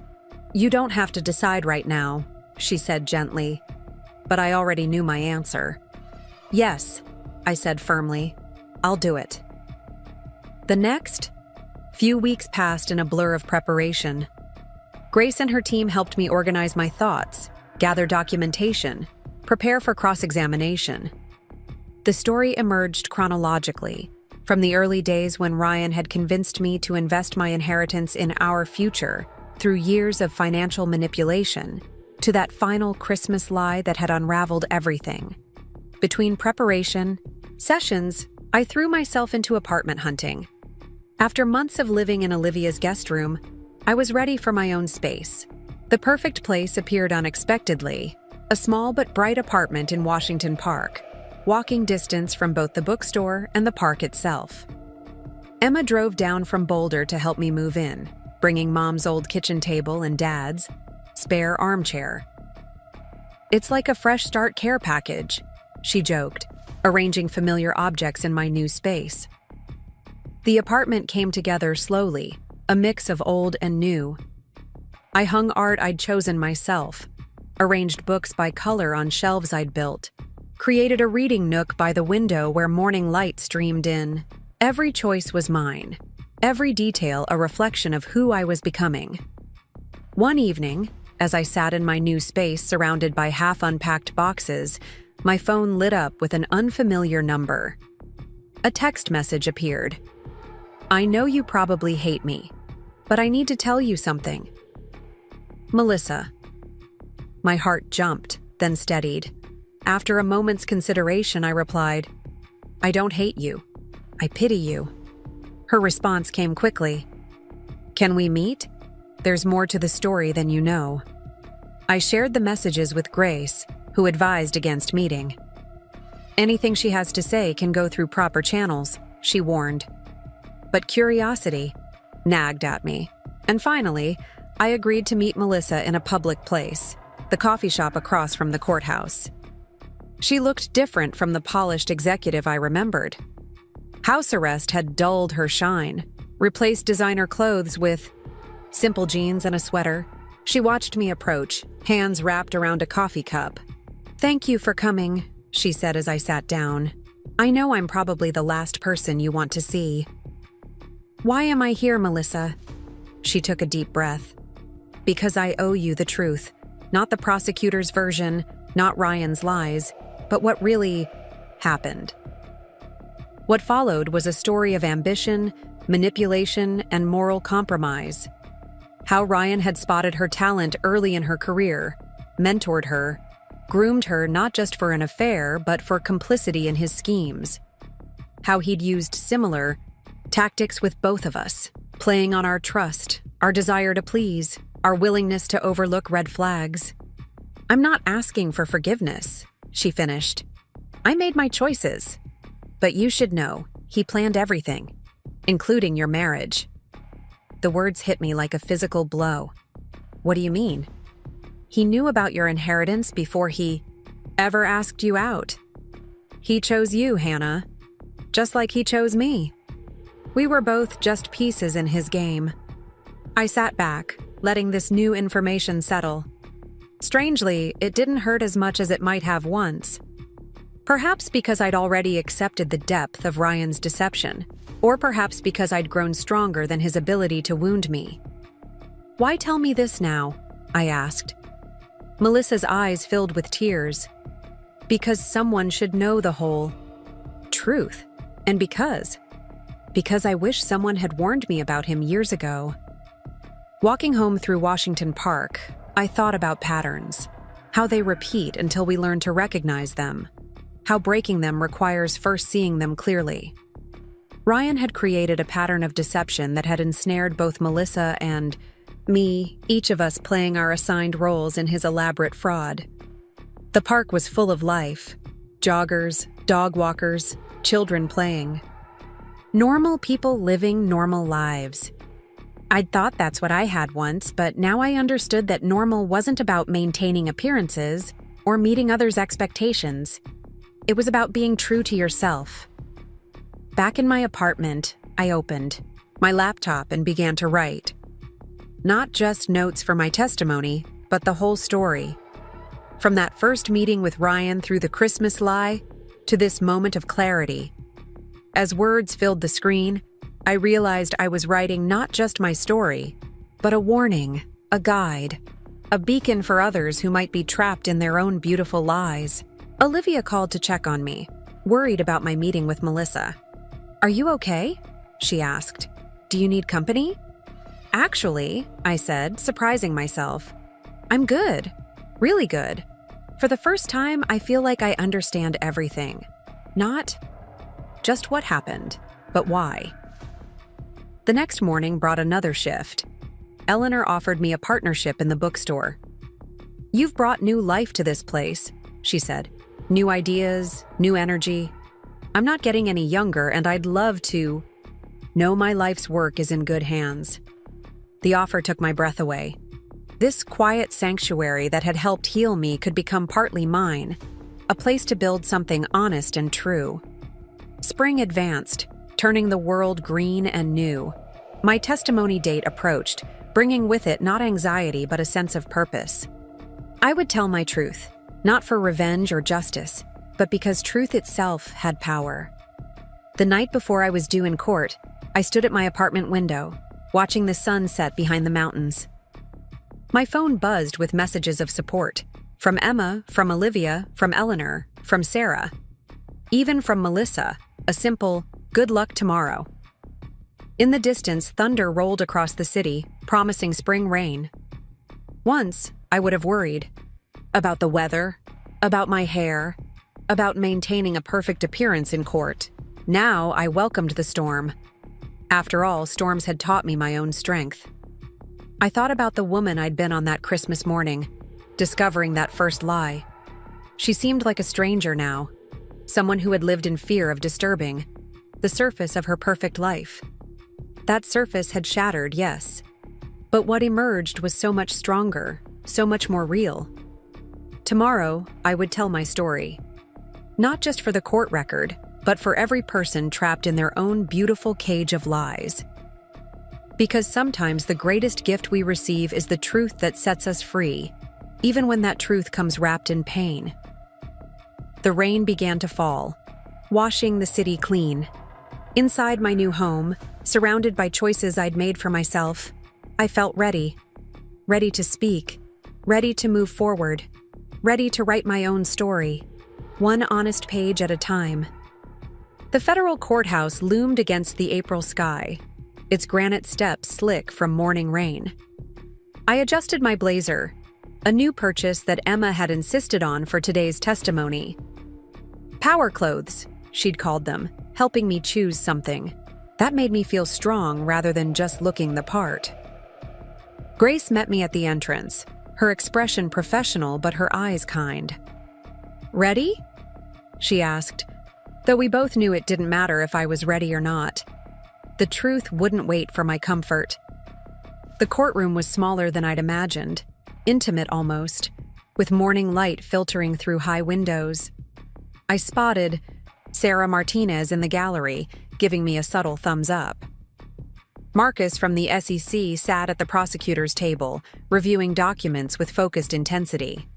Then Ryan entered, escorted by guards, and the air seemed to thicken. He wore an expensive suit that somehow looked wrong on him now, like a costume rather than clothing. Our eyes met briefly before I looked away, focusing instead on the judge's empty bench. "Remember," Grace whispered, "just tell the truth. Your story is powerful enough without embellishment." The prosecution called me first. As I took the oath, I saw Melissa being led in, wearing prison orange rather than her usual designer attire. She would testify after me, part of her plea deal. Our eyes met, and she gave me a small nod. Acknowledgement or encouragement, I wasn't sure which. "Please state your name for the record," the prosecutor began. "Hannah Thompson." My voice sounded stronger than I felt. Using my maiden name felt right, like reclaiming a piece of myself. "And you were married to the defendant, Ryan Mitchell?" "Yes, for 7 years." What followed was a methodical unpacking of those years. The financial decisions, the manipulation, the careful web of lies that had entangled our marriage from the very beginning. I spoke about my inheritance, how Ryan had convinced me to invest it in our future, while secretly using it to fund his schemes. "Can you tell us about when you first began to suspect something was wrong?" the prosecutor asked. I took a deep breath, feeling the weight of the courtroom's attention. "It started with a Christmas lie. The story unfolded. The fake illness, the ski trip, the discovery of the photos that led to uncovering years of deception." As I spoke, I watched the jury's faces, saw recognition dawn in some eyes. How many of them had their own stories of betrayal, their own moments of clarity? Ryan's lawyer attempted to paint me as a scorned woman out for revenge, but the evidence spoke for itself. Bank statements, property records, emails, a paper trail of deception that no amount of legal maneuvering could explain away. "Ms. Thompson," Ryan's lawyer asked during cross-examination, "isn't it true that you benefited from your husband's financial success? That you enjoyed the lifestyle his business provided?" I met his gaze steadily. I believed we were building something honest together. I didn't know our life was built on fraud and lies. There's no enjoyment in a happiness that's based on deception. During a brief recess, I found myself in the courthouse bathroom, splashing cold water on my face. In the mirror, I caught sight of Melissa entering, her handcuffs glinting under fluorescent lights. "You did well," she said quietly. "Better than I will." "Just tell the truth," I replied, echoing Grace's advice. "It's freeing once you start." Back in the courtroom, I watched Melissa take the stand. Her testimony was devastating. Detailed accounts of insider trading, of Ryan's manipulation, of how he'd orchestrated everything from their affair to the corporate fraud. As she spoke, I saw Ryan's face change, the last vestiges of his confidence crumbling. When it was over, when the guards led them both away, I sat alone in the emptying courtroom. Grace touched my shoulder gently. "You did it. Both of you did." The jury heard the truth. Outside, spring sunshine had broken through the clouds, Emma waited on the courthouse steps, holding coffee and pastries from our favorite shop. "Mom and Dad wanted to come," she said, hugging me tight. "But I told them you needed space to process." We walked to the nearby park, finding a bench beneath blooming trees. The normalcy of the scene, children playing, dogs chasing balls, couples walking hand in hand, felt surreal after the intensity of the courtroom. "How do you feel?" Emma asked, passing me a coffee. I considered the question, watching cherry blossoms drift on the breeze. "Lighter," I said finally. "Like I've put down something heavy I didn't even know I was carrying." My phone buzzed. Messages of support from Eleanor, Olivia, even Sarah. But one message stood out, from an unknown number. "Thank you for telling the truth. M." Later that evening, back in my apartment, I opened my laptop and began to write. The words flowed easily now, my story taking shape not as a victim's tale but as a journey of discovery and strength. Outside, the city hummed with life, indifferent to the small dramas that reshape our worlds. Olivia came over with wine and Thai food, settling into what had become her usual spot on my couch. "I heard Ryan's lawyer is already talking plea deal," she said, passing me a container of pad Thai. "Your testimony scared them." "It wasn't just my testimony," I replied. "It was the truth itself. It has its own power." We ate and talked, the conversation drifting from the trial to Eleanor's plans for expanding the bookstore, to Emma's kids' latest adventures. Normal life, continuing despite everything. Or perhaps because of everything. A spring storm rolled. In, rain pattering against windows that had become my windows, in a space that was truly mine. I thought about Ryan and Melissa in their separate cells, about the lives they'd built on lies, about the truth that had finally set us all free in different ways. My writing beckoned, the story wanting to be told not just for me but for others, who might be living their own versions of beautiful lies. Each word felt like another step forward, another piece of myself reclaimed. The rain grew stronger, but I felt safe in my new sanctuary.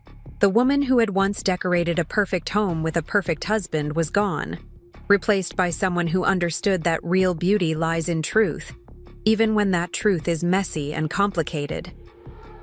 Eleanor had been right that day in the bookstore. This wasn't an ending, but a beginning.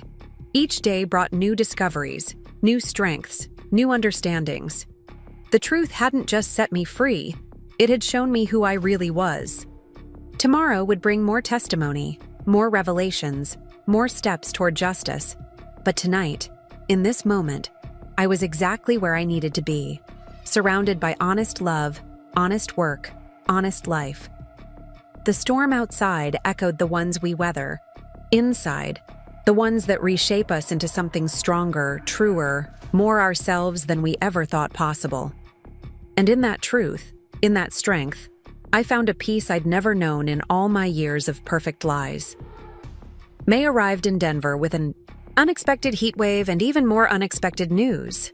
I was organizing a new shipment of books at Eleanor's store when Grace called, her voice crackling with urgency. "The prosecutor just called. Ryan wants to make a deal." The words hung in the air as I sat down on a stack of unopened boxes. Through the store window, I could see people strolling past in summer clothes, enjoying the unseasonable warmth. Their normality felt distant, like watching a movie from another room. "What kind of deal?" I asked, though part of me didn't want to know. Full confession, testimony against bigger players in the financial scheme. Turns out Ryan wasn't the mastermind after all. He was just a well-placed pawn in a much larger game. I laughed, the sound surprising even me. Of course he was. Ryan had always been more facade than substance, more ambition than ability. It made perfect sense that even his crimes weren't truly his own.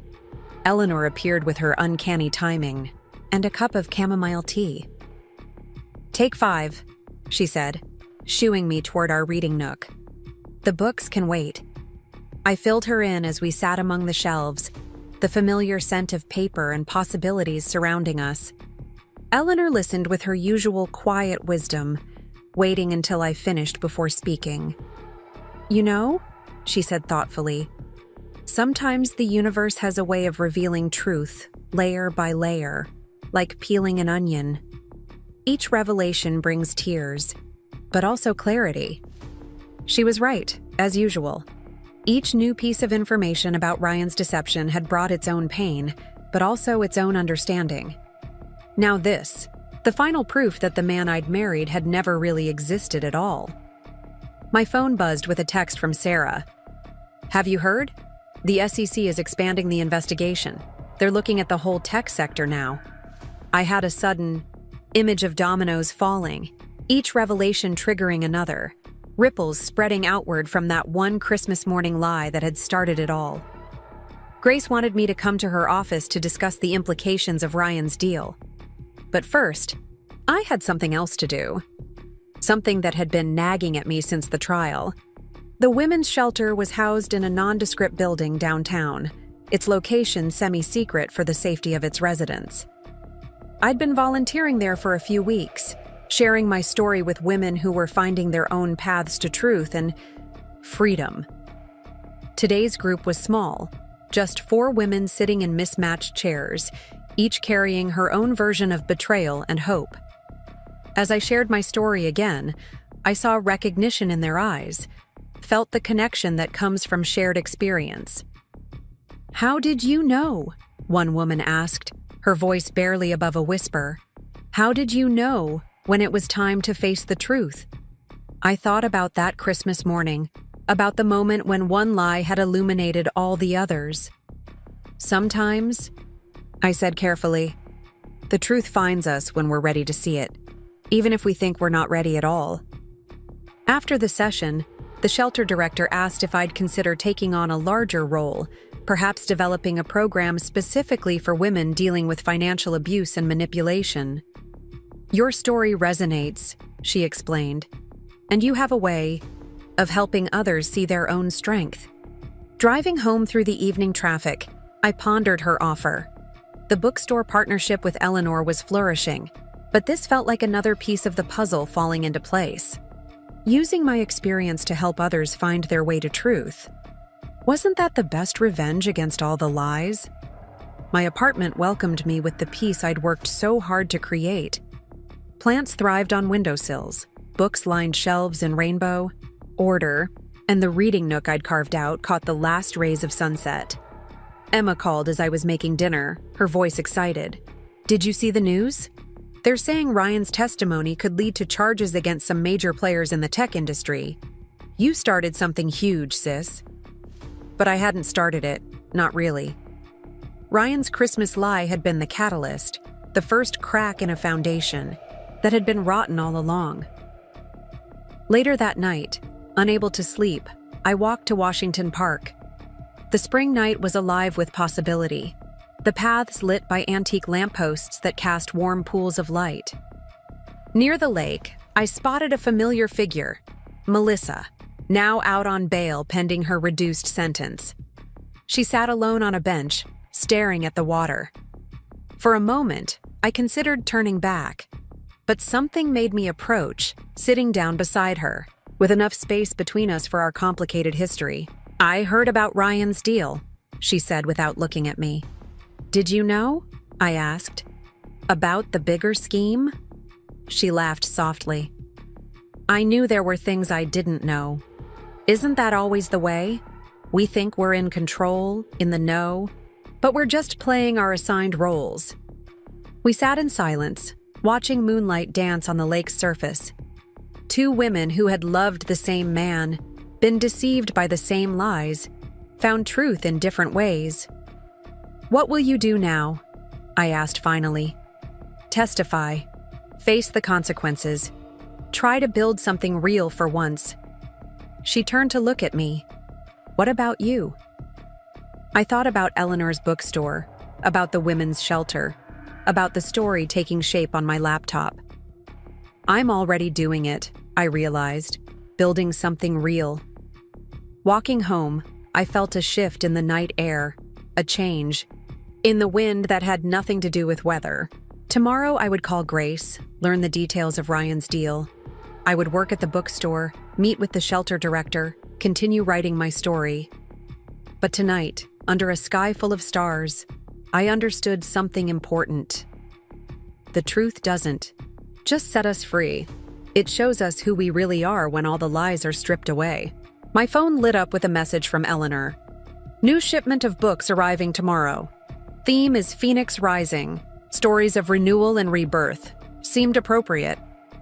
I smiled, thinking of all the women who would find these books, perhaps see their own stories reflected in those pages. How many of them were living behind perfect facades, waiting for their own moment of truth? The night had grown cooler, but I didn't mind. Spring in Denver was like that. Constant change, unexpected warmth, followed by surprising chill. Like life itself, once you stripped away the pretense of control.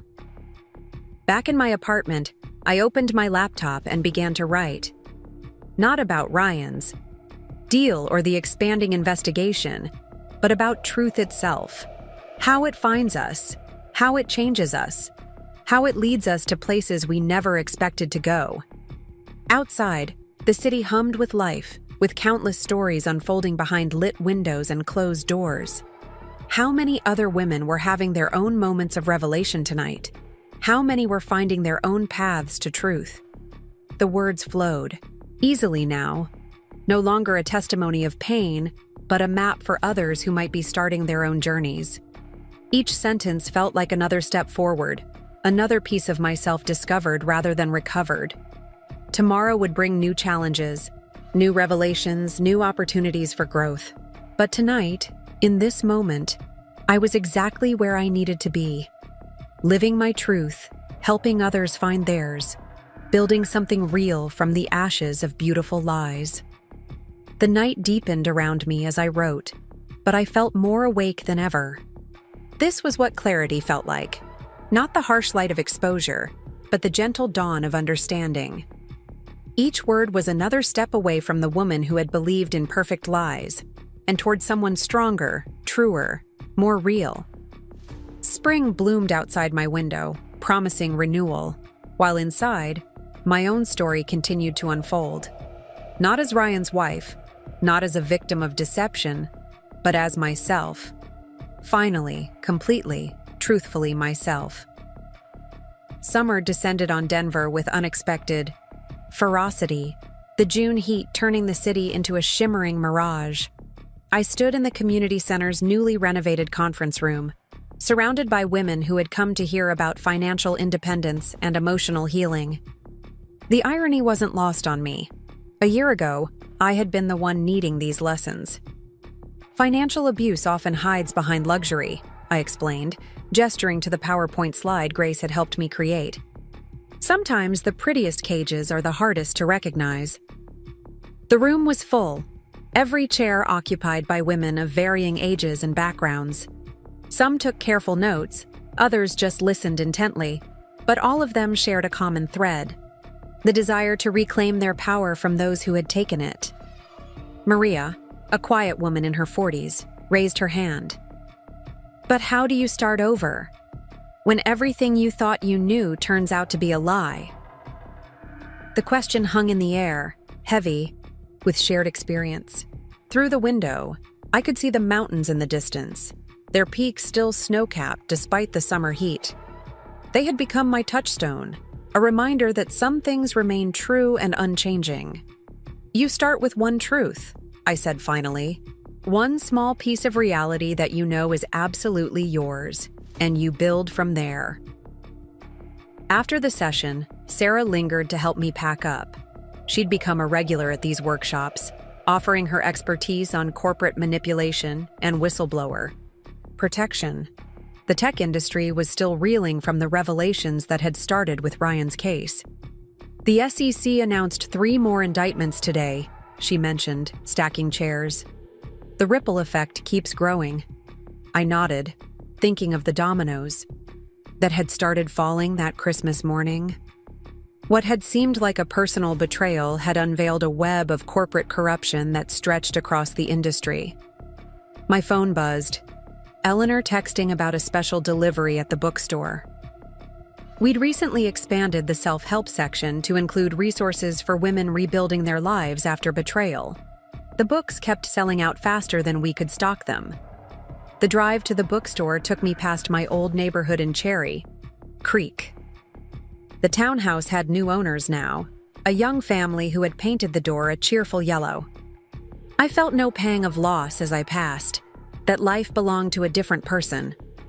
Eleanor was arranging a window display when I arrived, carefully positioning books about transformation and renewal. She'd developed a sixth sense for what our customers needed, often before they knew themselves. "Look what arrived," she said, gesturing to a box on the counter. Inside was the first printed copy of my book, Beautiful Lies, A Story of Truth and Freedom. The cover was simple but striking, a shattered mirror reflecting multiple versions of reality.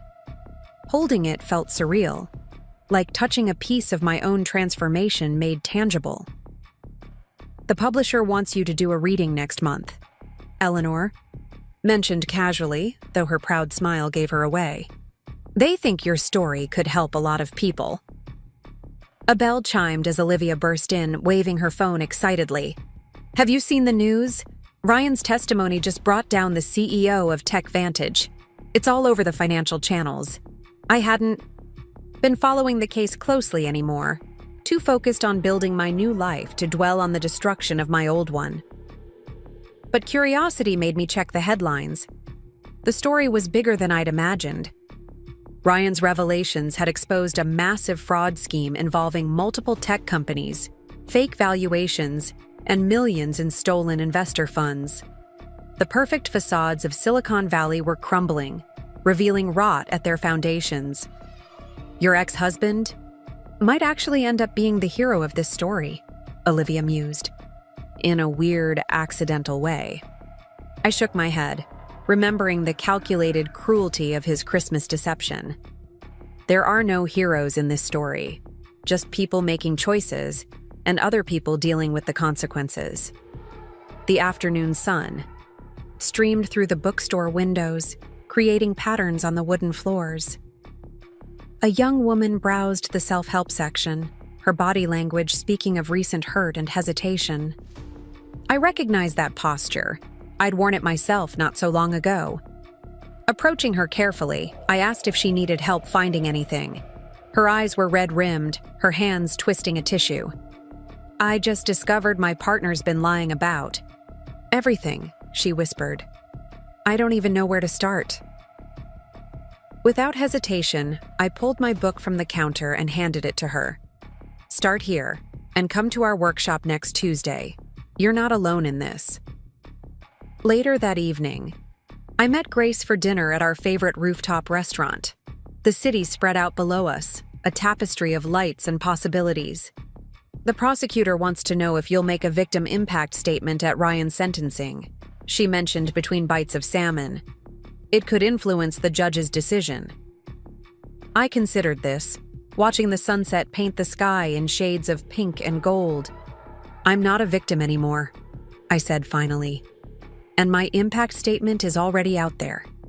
In every woman I help, every story I share, every truth I speak." Grace smiled, understanding. "You've built something remarkable from all this. I know. Most people would have just tried to move on. But moving on wasn't enough. The truth had set me free, yes, but it had also given me a purpose. Every woman who found strength through my story, every person who recognized their own beautiful lies and chose truth instead, they were part of a larger transformation." My phone lit up with a message from Melissa, now serving her reduced sentence. "Your book arrived in the prison library today. The women here. They need this. Thank you." Even in prison, she was finding her own way to make amends, working with inmates on financial literacy and emotional healing. Another ripple in the expanding circle of change. The night air had cooled by the time I walked home through Washington Park. The paths were busy with joggers and dog walkers, people living their normal lives unaware that somewhere, someone's world might be unraveling in exactly the way they needed. In my apartment, The manuscript of my second book waited on my desk. This one was different. Not just my story, but a guide for others navigating their way from beautiful lies to difficult truths. Each chapter was built from the experiences shared in workshops, from tears and triumphs and tiny steps toward freedom. Emma called as I was settling in to write, her voice excited. Dad's telling everyone at his office about his daughter, the author. I think he's ordered a dozen copies to give away. I laughed, remembering how my father had stood by me through everything, his quiet strength, a foundation I could build upon. Tell him to save some for the official release. The words flowed easily now, each sentence informed by months of helping others find their way to truth. Outside, the city hummed with life, with countless stories waiting to be transformed. A cool breeze drifted through my open window, carrying the scent of summer flowers. On my bookshelf, that first Christmas card from Ryan sat as a reminder, not of pain now, but of awakening. One small lie had unlocked a door to truth, not just for me but for others walking similar paths. Tomorrow would bring another workshop, more stories to hear, more truths to witness. But tonight, I wrote for all the women still living behind. Perfect facades, waiting for their moment of clarity. The truth I had learned was like water. It found its way through any crack, no matter how small. And once it started flowing, it could reshape entire landscapes. Summer stars appeared one by one above the city, witnesses to countless transformations. Somewhere out there, another woman might be facing her first moment of truth, taking her first step toward freedom. My story was just one drop in an ocean of change, but sometimes a single drop was all it took to start a wave. And waves, given time and truth, could reshape entire shorelines. The late July evening hummed with anticipation as I stood at the podium in Eleanor's bookstore, facing a crowd that spilled out onto the sidewalk. Launch day had arrived with a wave of media attention I hadn't expected. My story, it seemed, had struck a chord far beyond Denver. Reality often arrives disguised as catastrophe, I began, reading from my book's opening chapter. The faces before me were a sea of recognition and hope. Some nodded, others wiped away tears, but all of them understood the weight of those words.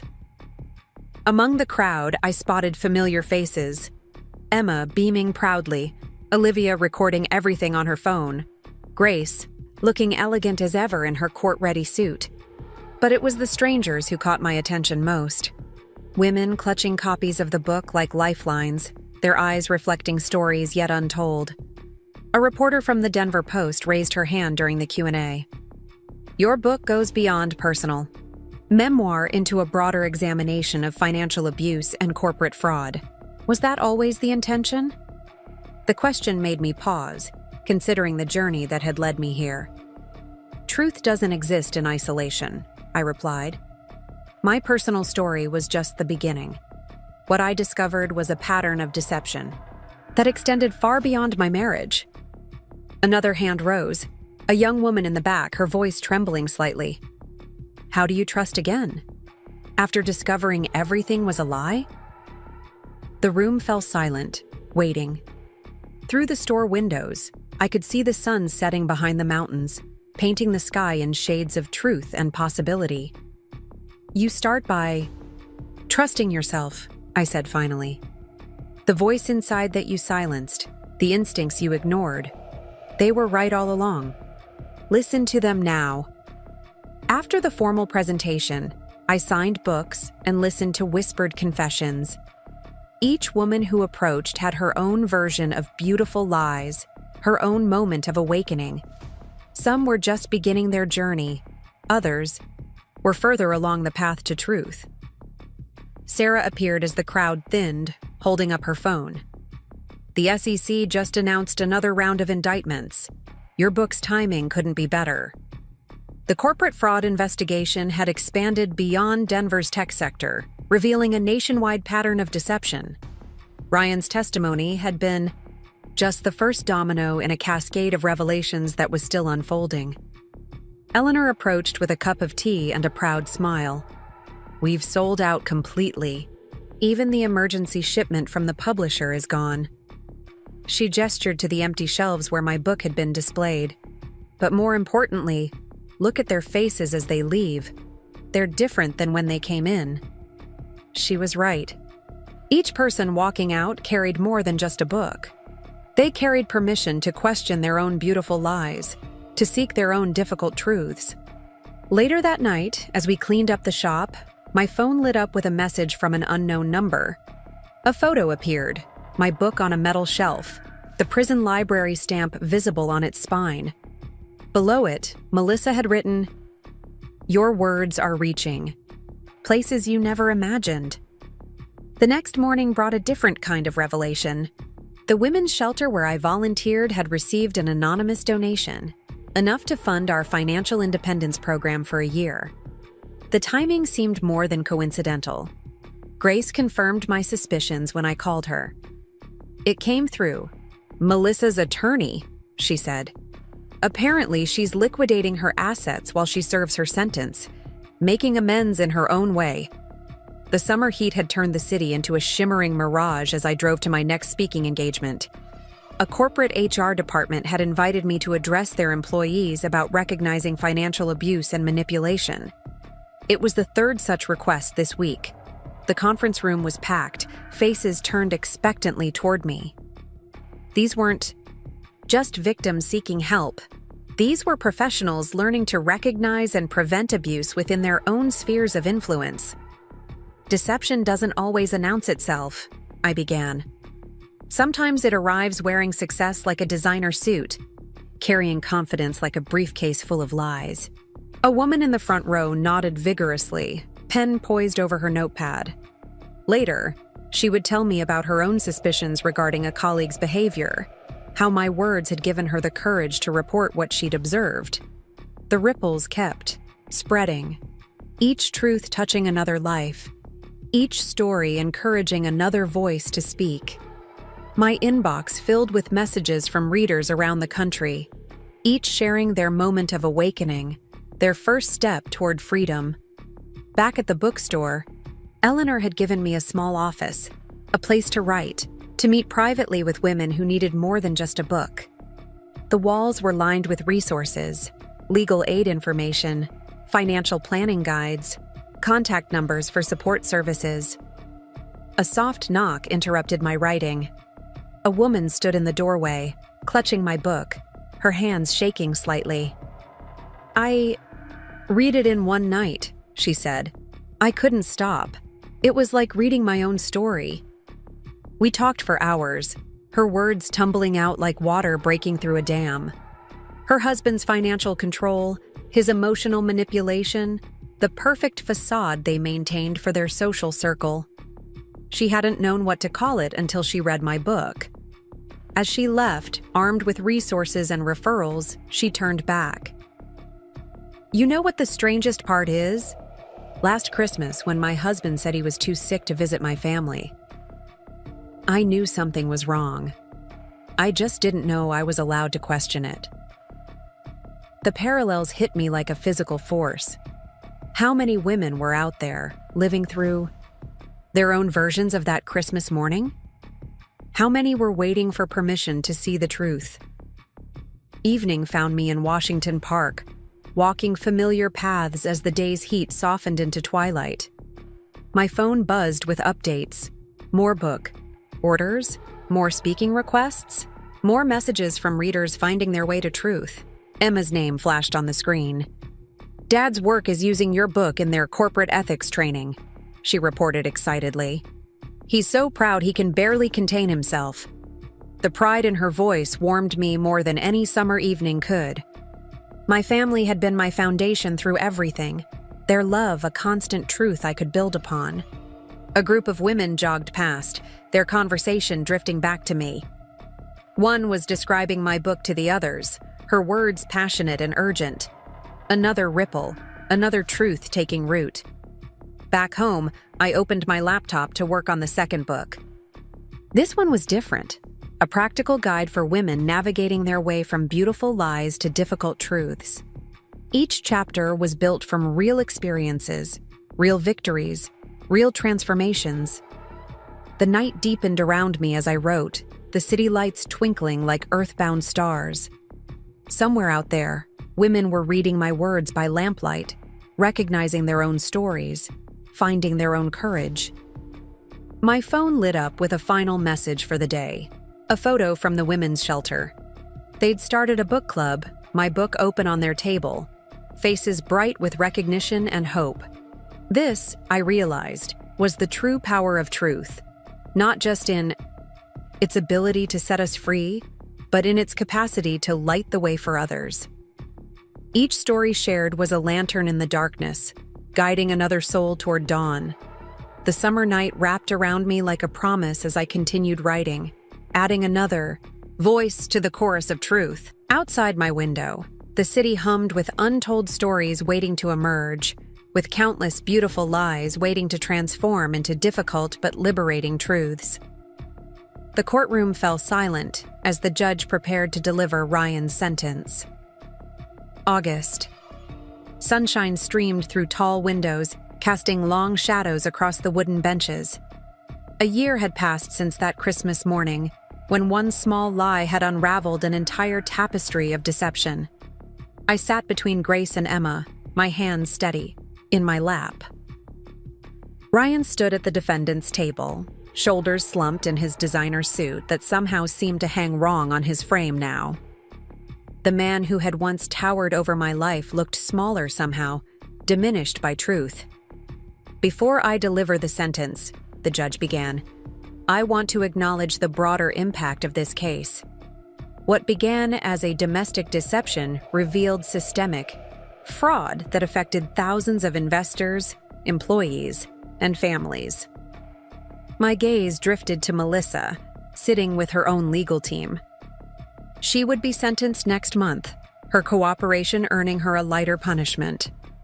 Our eyes met briefly, and she gave me a slight nod. We had both found our own paths to truth, though they had led us to very different destinations. The sentence came down like a hammer, 15 years. Not just for the corporate fraud, but for years of financial abuse, for the manipulation of trust, for the calculated deception that had characterized not just his business dealings, but his personal relationships. As the guards led Ryan away, he turned to look at me one last time. I met his gaze steadily, feeling neither triumph nor pain. The woman who had once built her life around his lies was gone, transformed by truth into someone stronger, someone real. Outside the courthouse, reporters gathered with their microphones and cameras. Grace fielded their questions while I stood with my family, embracing the simple truth of their love. Ready for tonight? Emma asked, linking her arm through mine as we walked down the courthouse steps. Tonight. The thought brought a smile to my face. Eleanor's bookstore was hosting a special event, not just a reading, but the launch of a new program we'd developed together. A series of workshops designed to help women recognize and escape financial abuse, to transform their own beautiful lies into powerful truths. The Denver afternoon bloomed golden around us as we drove to Washington Park for a quiet moment before the evening's events. The park had become my sanctuary during the past year, its paths witnessing my transformation from victim to survivor to advocate. Olivia met us there, bringing coffee and her unwavering support. The shelter called, she reported. They're sending 10 women to tonight's workshop, and 3 more bookstores in different states want to start similar programs. The ripples kept spreading, each truth touching another life, each story encouraging another voice to speak. My inbox was full of messages from readers around the country, women finding their own courage through shared experience. As the sun began to set, we made our way to the bookstore. Eleanor had transformed the space, arranging chairs in a circle rather than rows.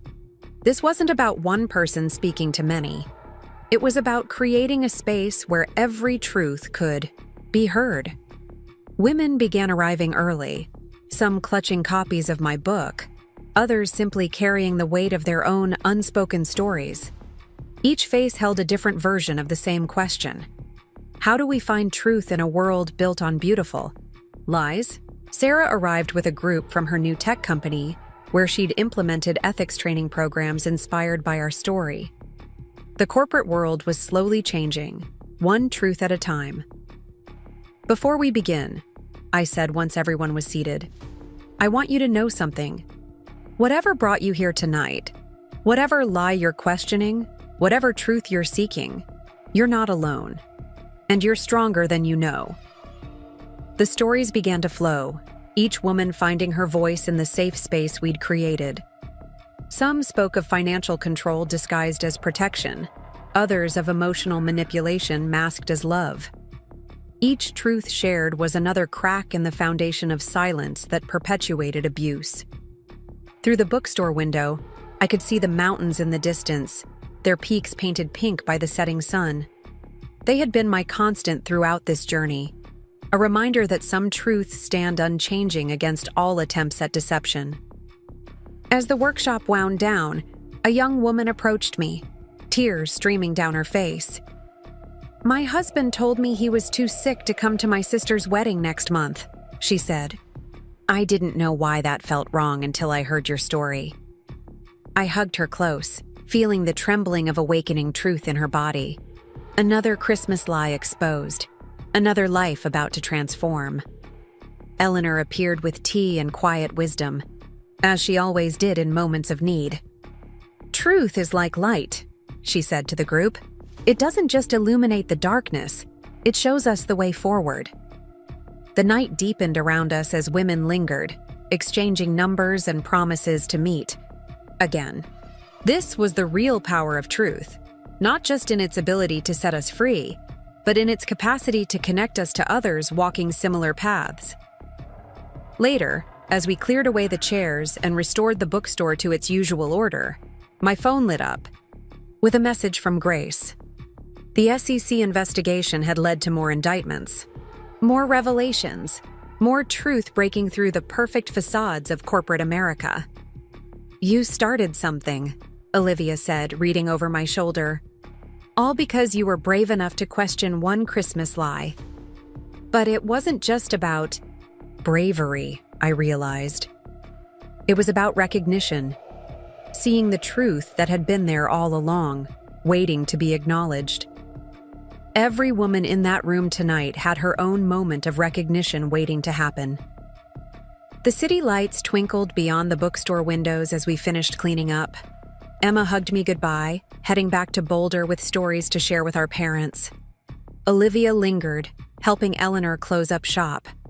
In the quiet moment before leaving, I stood in my small office, looking at the wall of resources we'd compiled: legal aid information, financial planning guides, support group contacts. Each piece represented another tool for truth, another way forward for women seeking freedom. My second book waited on my desk, its manuscript nearly complete. This one was different, not just my story, but a guidebook for others navigating their way from beautiful lies to difficult truths. Each chapter was built from real experiences, real victories, real transformations. The night air was cool as I walked home through the quiet streets. Summer was waning, autumn approaching with its promise of change. Soon another Christmas would come, but this one would be different. This one would be built on truth. My apartment welcomed me with the peace I'd worked so hard to create. Plants thrived on windowsills, books lined shelves in rainbow order, and the reading nook I'd carved out caught the last light of day. Tomorrow would bring more stories, more truths, more women finding their way to freedom. But tonight, in this moment, I was exactly where I needed to be, living my truth, helping others find theirs, building something real from the ashes of beautiful lies. Up next, you've got 2 more standout stories right on your screen. If this one hit the mark, you won't want to pass these up. Just click and check them out.